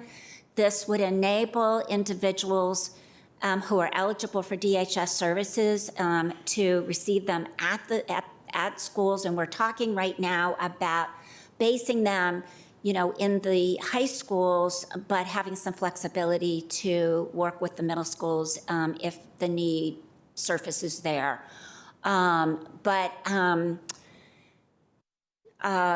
These individuals would provide the services at the schools, be a part of the school mental health teams, and work collaboratively with the APS staff on those tier 3, those very high need youth. And the cool thing is this would eliminate a lot of barriers in terms of transportation, time availability after school, all of that.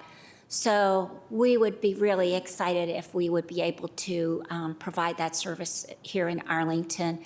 In fact, Dr. Sampson and I spent our time right before this meeting pouring over an MOU, which is in development, and we really need to work out roles and responsibilities for this level of service. And how would we fill those positions? We're having high-level meetings in the county to talk about a creative and aggressive recruitment, multiple strategies, because we really need bilingual staff. We have significant vacancies in our child behavioral health office-based staff, so we really need to focus in on how can we entice individuals to come to Arlington to work with children.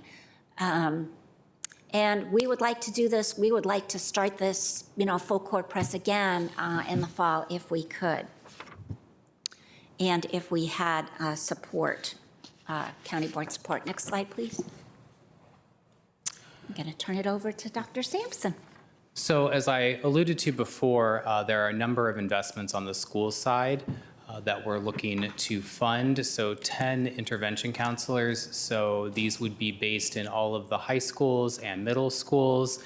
And their role would be to specifically provide some of those more targeted supports, sort of that tier 2 small group supports to students, as well as potentially some tier 3 supports to some individual students with higher levels of need, but trying to create a position that would be solely focused on this work, that they don't have other responsibilities in terms of the special education IDEA process or the academic and college and career planning pieces that our school counselors also have to work on with students.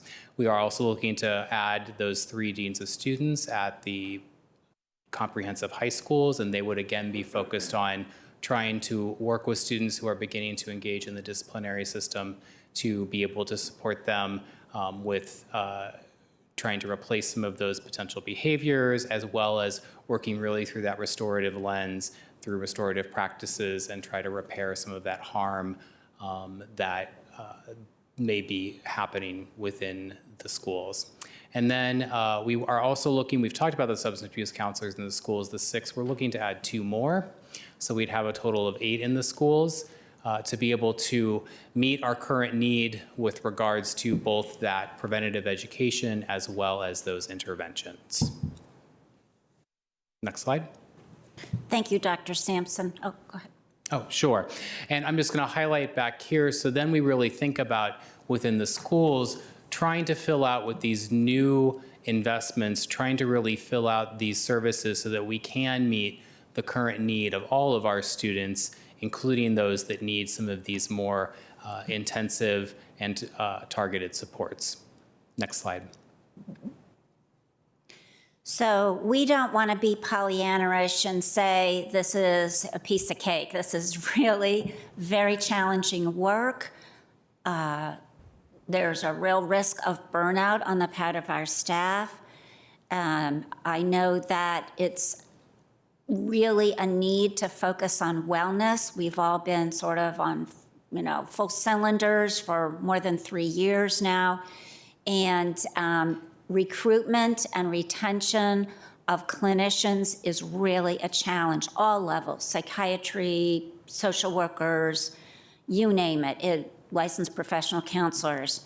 There is a national shortage of clinicians. There was a study just about Virginia, the Virginia Healthcare Foundation, about a year ago in January, that showed that many clinical staff, a high proportion, are within retirement age. So we really need to work on pipeline issues and engage young people in doing this work and be creative about how to meet these needs, and balancing, hiring case managers and interns and residents who can be supervised to provide higher levels of, and to develop their skills to provide the clinical services that young people need. So, so here we have listed some of those challenges. We are really focused at a very high level, as I said, on figuring out recruitment and retention strategies, working on how we can incentivize licensed individuals to provide the clinical supervision required for individuals to secure a license, figuring out how we can have a career ladder for individuals who speak the languages that we need to provide these kinds of services. Some of the other challenges we're dealing with are, I mentioned that we can only provide medication-assisted treatment for youth 16 and over, but we are seeing youth as young as 12 who are opioid dependent, and what do we do about those young people? How do we safely detox them? So really working with those kinds of real challenges.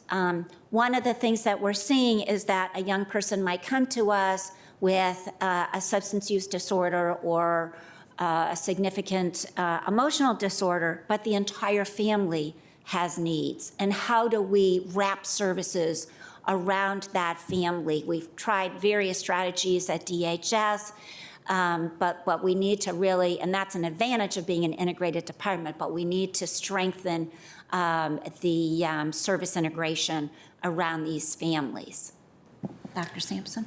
Sure. I think what we've also all seen is a really significant increase in need. And I want to be clear, that's not simply that there are just more numbers of individuals that have more need. It's that the level of need in an individual on average seems to have gone up. And that's something that I've experienced for a couple of years, both in Alexandria and in Arlington. So the time, the effort, the amount of supports that may be needed for an individual are far greater than perhaps they were 10 years ago. We again have families with more complex traumas. We've all added the collective trauma of the COVID-19 pandemic into our lexicons and into our own internal histories, and you add that on top of, what that did for some of our families was cause major housing instability. We still have families who need food access. We have families that have some pretty significant traumatic experiences in their past. And you add all of that on top of now a substance that is proliferating within our community. And then it is a risk, we have riskier substance use. And really the challenge there is it's not necessarily that somebody starts out and then keeps getting riskier and riskier substances. It's that any use of an unknown substance could potentially cause fatalities if for some reason it is laced with, a certain level of fentanyl. And that is sobering to all of us because any use at this point could be detrimental to a student's health and or life. Yeah.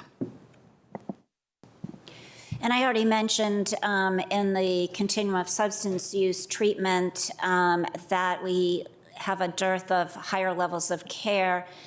We also lack access to higher levels of care for individuals who have, serious emotional disorders as well. So that is something else that we are focused on development and contracting with vendors. However, I want to turn to the next slide, please. I want to sort of have us end with hope. I think there are a lot of bright spots. I think that the tragic loss of the 14-year-old who died from an overdose has really knitted APS and the county together in a way that we weren't before. I think that we're seeing, substantial collaboration literally on a daily basis at every level. We cannot develop these services overnight. It does take time. It is a process. It is complicated, but we're really seeing, significant collaboration. And I guess for me personally, I am really impressed here in Arlington with the rapid response that I'm seeing and an alignment on the urgency of the problem, as Dr. Sampson was describing. We're getting and developing all kinds of innovative ideas for how to help children and adolescents. to address the opioid crisis, the emotional, mental health crisis, lots of support. And I think the fact that we can talk openly that we have a problem. This is not good. This is a serious crisis. And I think, several years ago, we weren't able to really be as overt in our conversations about mental health and substance use. And I think the fact that it's a national conversation and the openness here in this community to have those conversations is really significant. I would agree, and I think, collaboratively between AARI and the schools, we've done a lot of work to educate the community on opioids and also some of the preventative measures such as naloxone and Narcan. We have, between AARI and the schools, provided pretty high numbers of naloxone within the community so that individuals have it. We also, when we think about harm reduction tools, we have now installed those emergency boxes on all floors of our secondary schools and are stocking those with naloxone that's available in the case of an emergency.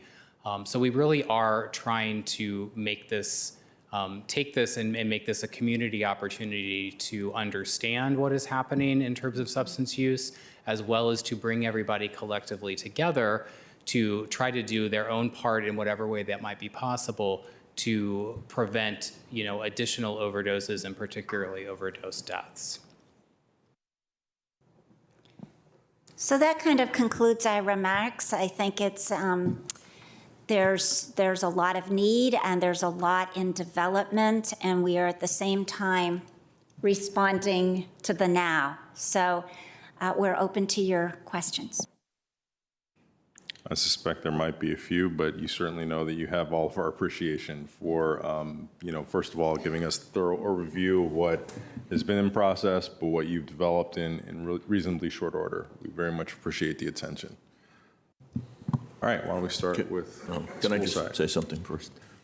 Sorry, I was helping myself at the self-service water bar when folks were being seated, and I should have introduced them. So, of course, I've had the pleasure of meeting Deborah Warren before, who's your deputy director at DHS. But Dr. Darrell Sampson is our executive director of student services.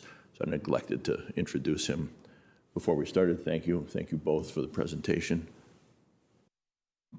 Ms. Cadera. I had the pleasure last week to have a briefing with Ms. Warren and Dr. Sampson last week, just so I could wrap my head around what was happening on the DHS side. I felt like I had a pretty clear understanding on the school side.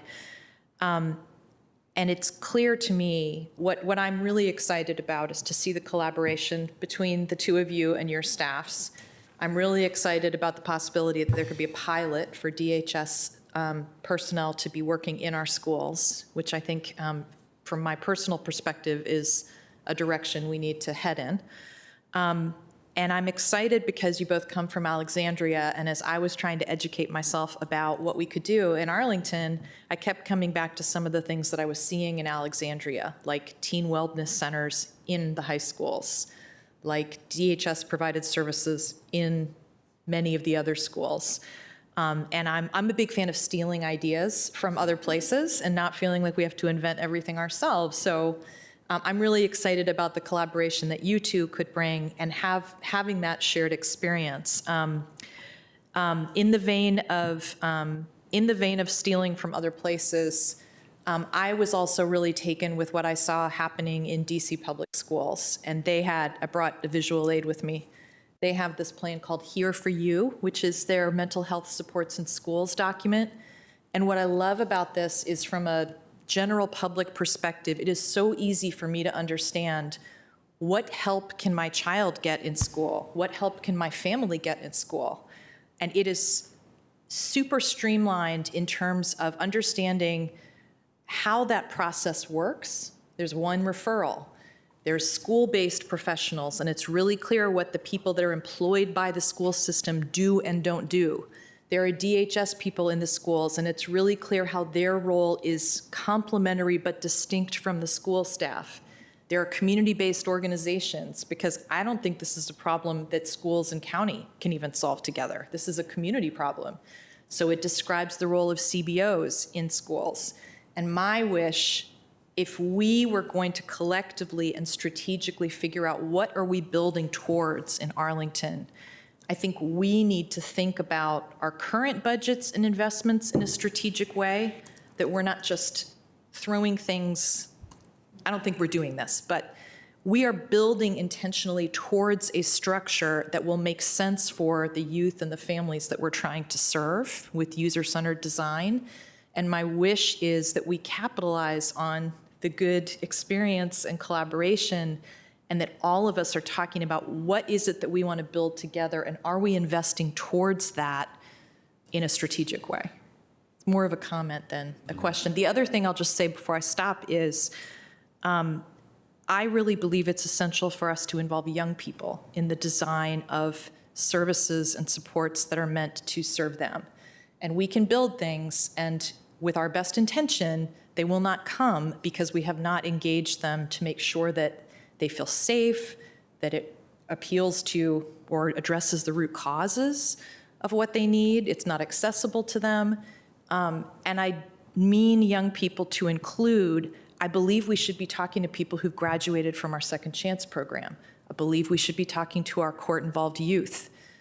We need to be engaging the youth who will be hopefully the recipients of our well-intended efforts. And so I would love to see us think about how would we recruit from different organizations around our community, the Teen Network Board, the Student Advisory Board, but also groups like Buckingham Youth Brigade and Edu Futuro and Second Chance. Like, how would we pull a group of youth together to have an authentic conversation about what they would like to see, and make sure that we're designing for success there? This is obviously very important. We'll take all the time that we need, but just to advise everyone that we do have Janetta Brewer and David Carlson from the Partnership for Children, Youth, and Families on our agenda. So if that gives you cause to self-regulate, no problem. All right. Looks like everybody on our side. So why don't we start with Mr. Karantonis? Thank you, Mr. Chair. I will be brief. I have a question. So, first of all, thank you for the presentations. Thank you for the effort, the ongoing effort. I fully understand the challenges, and I'm trying to figure out how some pieces that you have mentioned will work together. So we will have an intervention therapists that will be going to the schools where the students are, where the cases are, along with 10 FTEs, intervention counselors, et cetera. Two questions on this. First of all, where is prevention fitting in this attention model? Secondly, how does it connect with parents, educators, and the other components of the school society, the small society? For me, this is extremely important. And the third is, we have seen that access to not only to information, but access to therapy, access to resources in general, is really also a function of social, cultural issues. There are barriers, not only language. For me, for example, I find a lot of people who are afraid, parents who are afraid. They're concerned to reach out because they don't know what the insurance requirements would be, et cetera. So I'm trying to elicit how this intervention layer would work. Sure, I'm happy to try to give a start to that. So when we think about prevention efforts, one of our other initiatives in APS, which the board has had the pleasure to hear me speak about multiple times, is really this idea of universal social emotional learning. So we teach kids how to read, we teach kids how to do math, we teach kids about social studies, science, health and physical education. But we also have a responsibility to teach kids the skills, competencies that they need to be able to function socially, to be aware of who they are as individuals, how that awareness or who they are interacts with others, as well as how they can persist and meet goals, because that's really the work that all of us sitting here do every day. So we're really trying to implement this universal teachers teaching this content to students in the same way that they teach math, as well as integrate it throughout the school day. We also do provide preventative mental health and substance use education to our students through our health curriculum. There are health standards from the Virginia Department of Education, and I think of sixth grade health, and one of the first ones in there is about teaching kids about opioids.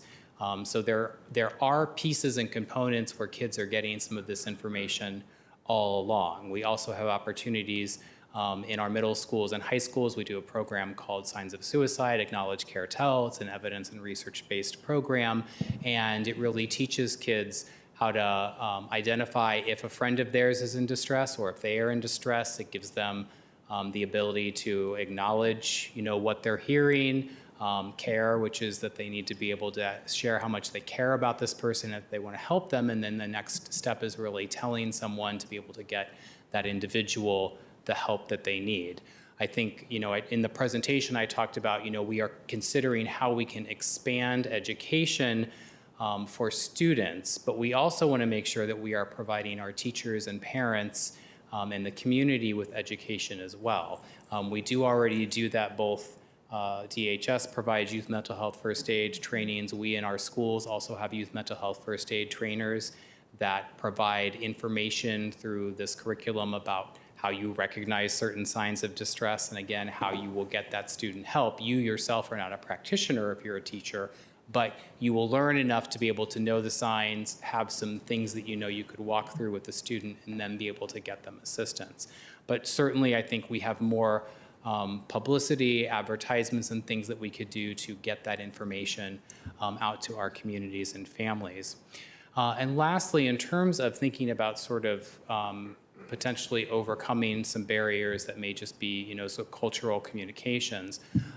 This is why I think it's critically important to try to recruit, clinicians that, represent the communities of our students and of our schools, because oftentimes it is not simply, you can have a conversation with a family, and if a clinician is able to speak to some of the hesitancies from a personal lens, sometimes that can remove a barrier. What I've also seen be really helpful is if it starts at the school with somebody that's trusted at the school, you can then do a warm handoff, particularly if you have a DHS clinician in the building.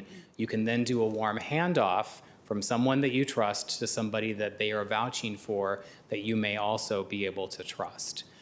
We also in APS continue to strive to ensure that we have engagement with some of our communities through the number of our advisory committees. So some of it is doing some strategic outreach to key community members that we know are trusted, that we could share. We are doing this program. This is what it means. These are things that we want to make sure families understand. And they can also make sure that some of that word gets out. Thank you. Ms. Garvey. Yeah, thank you. And I also had the privilege of having a briefing with Dr. Sampson and Ms. Warren. It's wonderful to see the two of you working together the way you are. I mean, and in the briefing, there was a lot of it. I mean, kind of jokes back and forth. I mean, clearly you get along well and you're working really hard together. And that's wonderful to see. And I think maybe it was the pandemic. I feel we all just kind of retreated into our homes, into our offices, into what we do. And we've got to get kids out into the community. So I'd like to build a little bit on what Ms. Kadera said. I think, not only, we've got these extra people, so a warm handoff to DHS might be great. How about a warm handoff to like the local library and where you go to, and Parks and Rec? And if we could, so if some of our staff on the APS side and on our side could have a similar relationship between somebody, say, in Parks and Rec and someone in schools, I don't know who that would be, or with our, in our community centers and what goes, anyway, there's a whole lot of that could happen. So I'm not criticizing you, I'm not saying you have to do it right away because we want to get a good solid base. but I'm really hoping we can do that. And I know we're going to hear from the partnership soon. I do think bringing in the youth themselves is really, really important. And we've got PTAs out there wanting to, we used to, reading buddies. I mean, there's so many things where we used to have people in the school. I think we could do a whole lot more for that. And then I'm just going to toss out a little concern that came to me listening to all of this, and I don't expect even an answer now, is this is sounding really good, we can get this all together, but what about summer? So I don't know if you want to say anything about that, but that's, and obviously we can't do everything at once, but.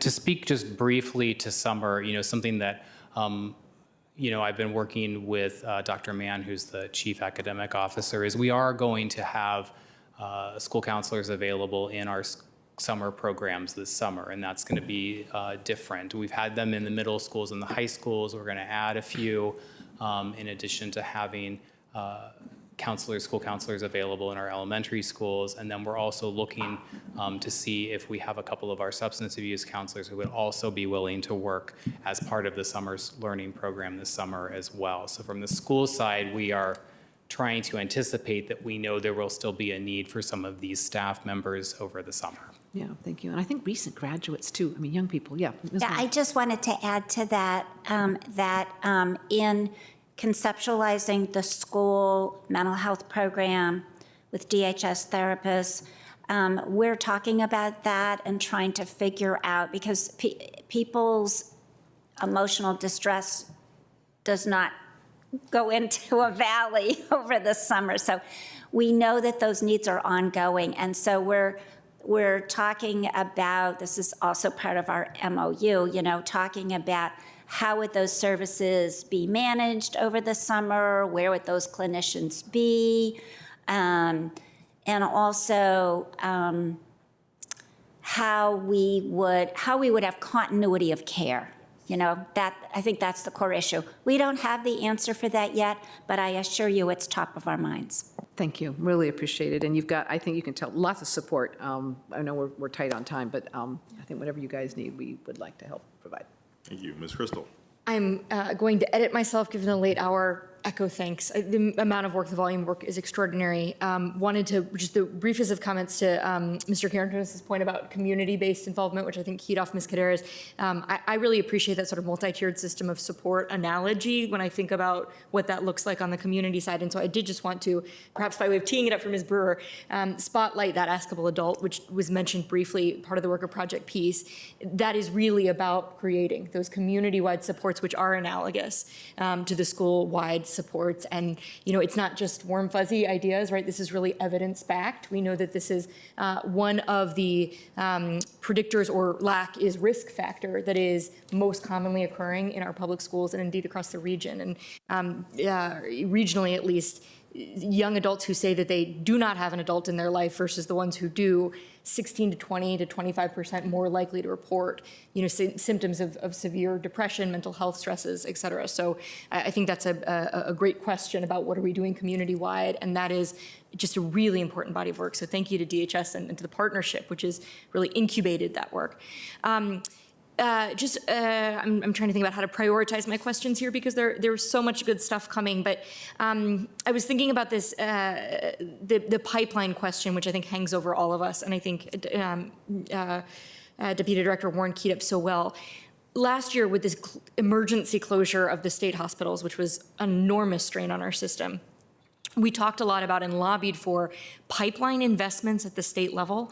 I wondered if there's any more we have on the status of that. Is that really going to clinicians in the adult space? Is it going more or less exclusively to staff and personnel at the state hospitals? Are we hoping we might see some results of that when we talk about the need to recruit, especially bilingual and other special population staff?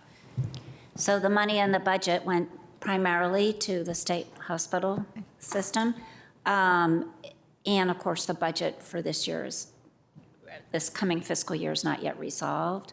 But it has been a top priority for the Virginia Association of Community Services boards to really advocate for that because it's like a cliff coming. And, we want to make sure we're developing the talent that we need now. Mr. DeFranti. Thank you, Mr. Chair, for all the work since February 2nd to now. I can feel the urgency, and so I'm kind of more on the summer and the shorter term. I will say, just the 15 FTEs that APS is in APS budget, that's significant. I think your question about the strategic standards we want to reach is fine. I think I'll just state outright the 4 FTEs on the DHS. I'm for it, period. And it probably wouldn't been portrayed this much if it was likely to be there, but I'm 100% for it.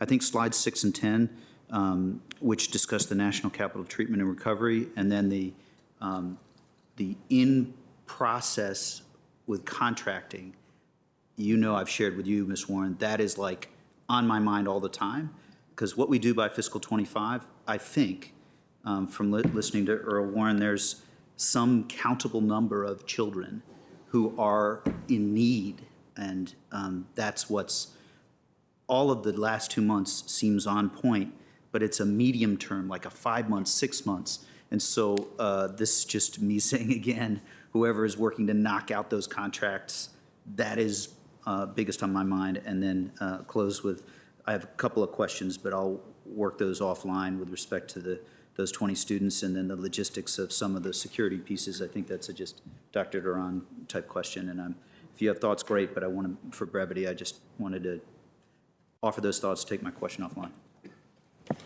Thank you. And to close out our side, before I turn it over to you for your side, just a comment echoing what Ms. Cadera brought up from the very beginning about sort of involving youth and co-creating some of the systems that we stand up, and Ms. Garvey thinking about summer. It's often overlooked, but one of the more successful things that Mayor Marion Barry did in the District of Columbia was marry the whole idea of recognizing that youth sometimes engage in risky behaviors and make poor choices because better options are not available to them. Mm-hmm. And that is particularly true if they are responsible for needing to earn income for their family or to provide an opportunity for a better standard of living. So let's not lose sight of direct incentives through either connecting people with gainful employment or paying them to participate. As much as we perseverate about, oh, we've built it, why won't they come? Well, maybe give them a reason to. And so anyway, I'll leave it at that. And why don't you take it from there? Thank you. Let's start with my colleague, the Vice Chair. Yeah. Completely just want to echo before I go into my own comments, totally want to echo that. Incentivizing teenagers to do just about anything is yeoman's work, and ensuring that they are coming to engage in a process that is going to be emotionally painful and draining and force them to confront potential internal demons and their own realities is a lot of work. And so figuring out what are those incentives, bringing in those youth voices is going to be really critical. I do, and so just wanted to double down on that before I jumped into my own question. To Ms. Mr. Carantone's question, he had talked about what was happening on the prevention side. I wanted to flag the thing that I have flagged in many years previous, that part of our tier 2 intervention are our psychologists and social workers that are in school who can do that tier 2 work with the smaller groups. And we've talked about it in the past, but we are far, far, far off the recommended ratios of where we need to be with our psychs and social workers. And Dr. Sampson, can you remind us how far off we are from those ratios? This is not a problem that we'll be able to solve today, but I just wanted to name that this is still a problem that persists in our system. Sure. Well, the current APS planning factors are at about 1 to 750, and the recommendations are 1 to 500.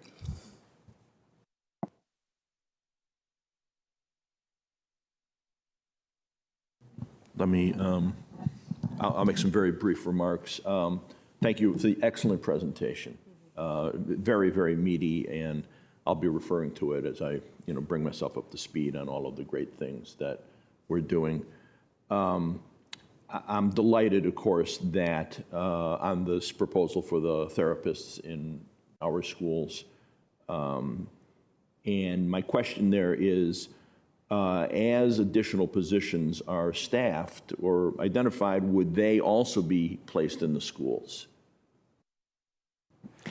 I don't know the answer to that. I think we're going to have to, work very closely together and assess what the needs and the demands are. Okay, thank you. I'm happy that we all, I think, all have a recognition that addressing mental health is a community-wide issue. because mental health spans all ages. Obviously, the school system has a role beyond the ages of the school system. County has a role. Greater collaboration with both of us to address that multi-age need, I think, is, clearly an area where we have to say, this is our community, this is our community issue, our community problem, and we have to bring to it a community response. So thank you again. Thank you all again for that recognition, that collaboration about the recognition that this is something, I agree with what you said, that maybe the outflow, the aftermath of the pandemic has kind of crystallized, has kind of put a point on, this issue for all of us. Seeing no more red lights, I think we probably want to go to Yeah, the why next don't we do a portion. little set change? Thank you so much. Appreciate it, and we'll invite Janetta Brewer and David Carlson up to occupy those seats and update us on the perspectives of the partnership. Janetta might be online. Oh, okay, great. Our clerk is coming so we can see if she's joining us online. We'll connect her momentarily. Hello, my name is David Carlson, and I am a co-chair of the Arlington Partnership for Children, Youth, and Families. The partnership consists of 16 appointed members by the county board and 8 designated Arlington County government and public school staff. The partnership's mission is to improve the health, well-being, and safety of children, youth, and families in Arlington through researching young people's needs, advocating for improved policies and programs to meet those needs, and engaging members of the community as part of the solution.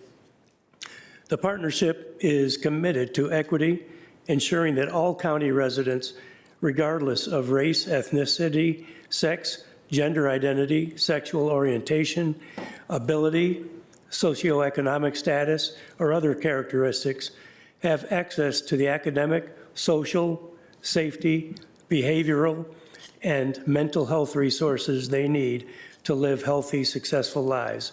Thank you very much for asking us to come today.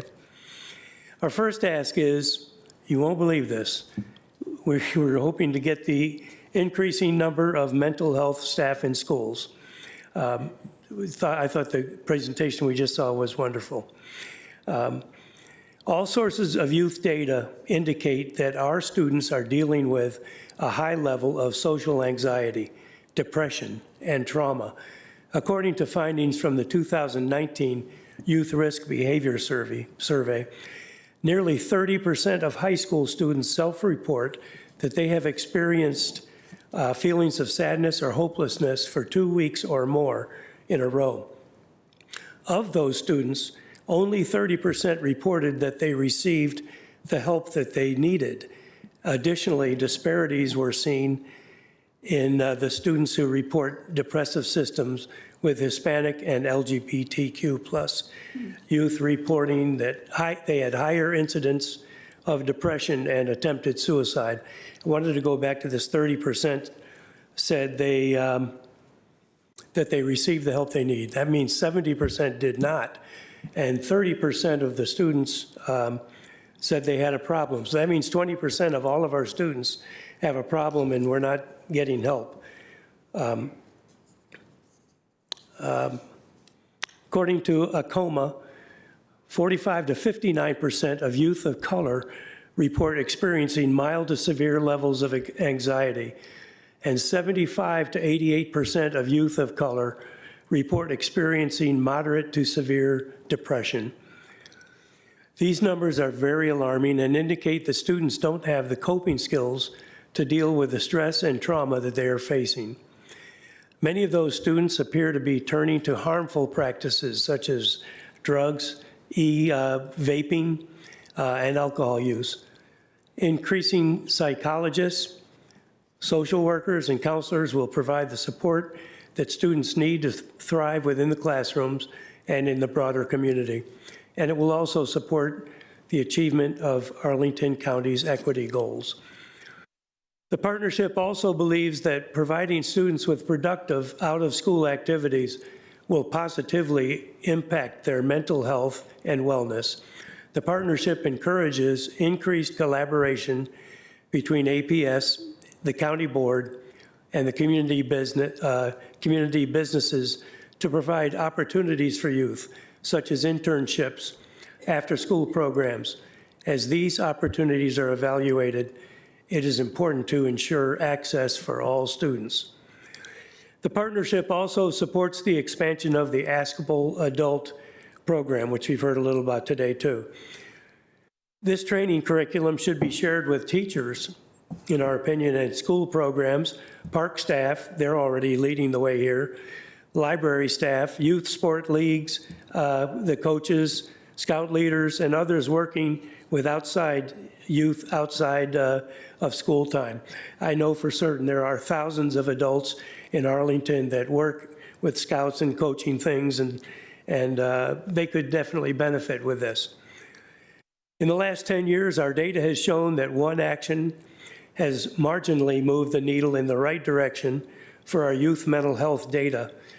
That action was getting all teachers and staff that interact with young people in our schools trained in mental health first aid. It's not an enormous spend, and it had actually moved the needle, something that Co-Chair Janetta and I are definitely interested in. Our next area is promoting youth safety and security.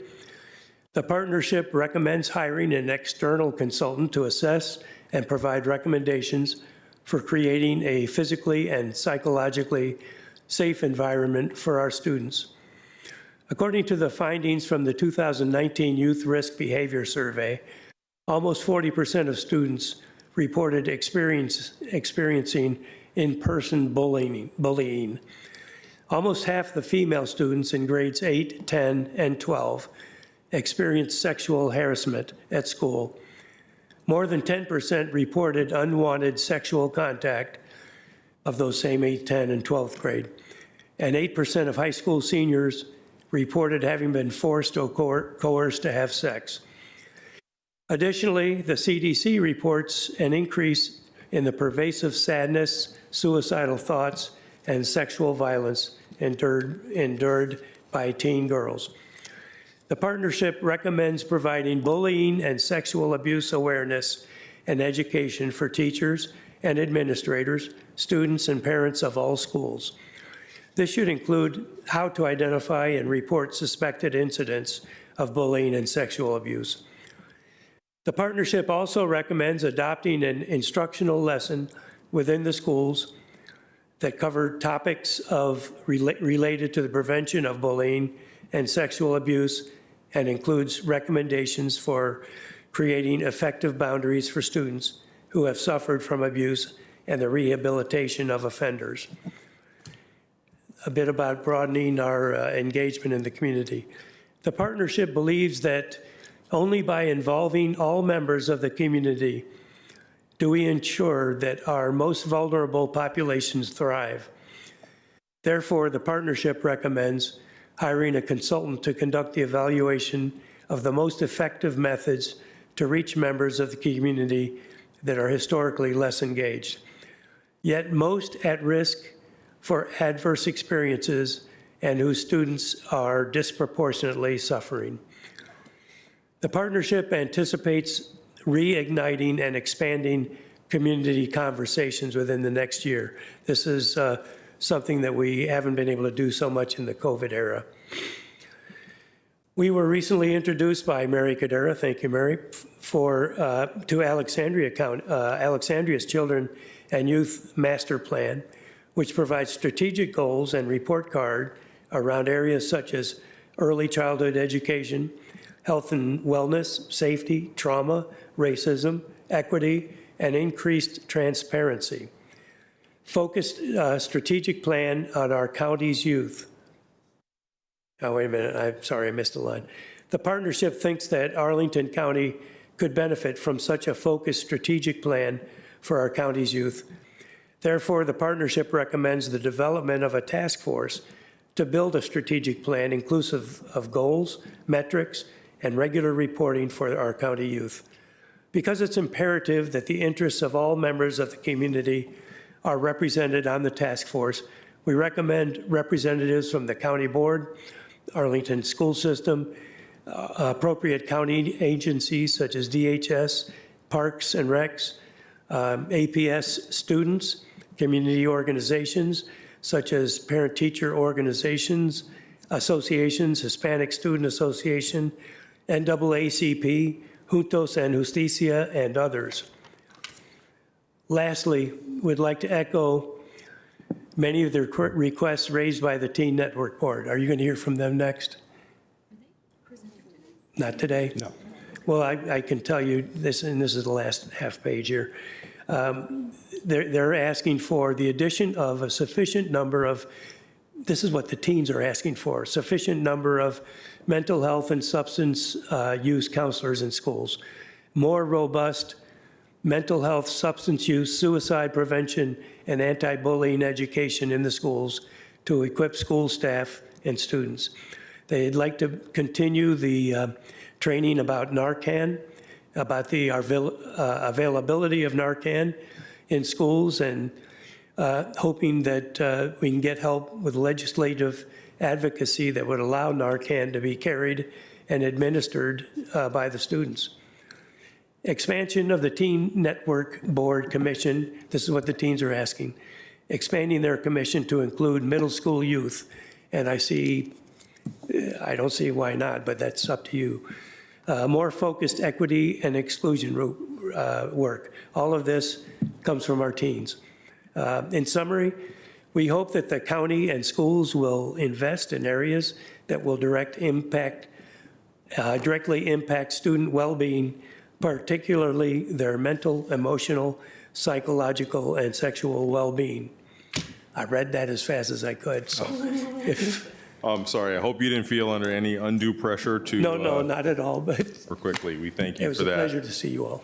And we do appreciate everything, and it should be noted that we've typically had representatives from the Teen Network Board be able to attend this. I somehow suspect that with this now encroaching onto spring break, that's made it very, very difficult to make that happen, so. That's right. They've been on spring break for about 2 hours. Yes, indeed. They met with us 10 days ago or so, and they're really a spunky group, and as you would expect teenagers to be. So any questions or comments beyond our deep appreciation for all the work and good advice? And clearly you see, I hope you see from the previous couple of hours of conversation that we are Yeah, like-minded all in so many interesting, regards. Ms. Diaz-Torres. Just a quick comment. I will say, I think I speak on behalf of our board that having the middle schoolers in our student advisory board is fantastic because they bring a very different perspective than the teenagers. And so we always find it super useful to hear from them, or at least I do. I think I'm seeing some nods over here, so, yeah. We don't usually take action from the joint work session table, but I think we could probably commit to taking a look at that charge and figuring out what we need to do to be able to include those middle school voices. Ms. Cadera. One really quick comment, because I know it's late. I want us all to be mindful of the way we talk about youth mental health. I have a concern when we use terms like mental health crisis for our youth, when we use terms like learning loss. I want us to be very careful that we're not reducing our young people to deficits, because I want us to be able to convey to them. I'm sure none of them are watching at the beginning of spring break, but if you are, I want you to know that we believe that you're resourceful and talented and capable people, and that we are attuned to some really specific needs that some of you are facing. But I want us to frame it in that way, and just be mindful about that. And that's great. That's part of the assets model, which I'm sure you're aware kind of helps do that. Good point. All right. Any other comments before we close? Well, it's always a pleasure. Thank you for coming to our house. We are delighted to have received you and hope you all enjoy the system-wide break over the course of the next week. We, though, will be back at it on April 11th with our final budget work session. Till then, we are adjourned. Thank you for the invitation. Yeah. Thank you for a great work session, as always. Joy being here. Yeah, have a good weekend.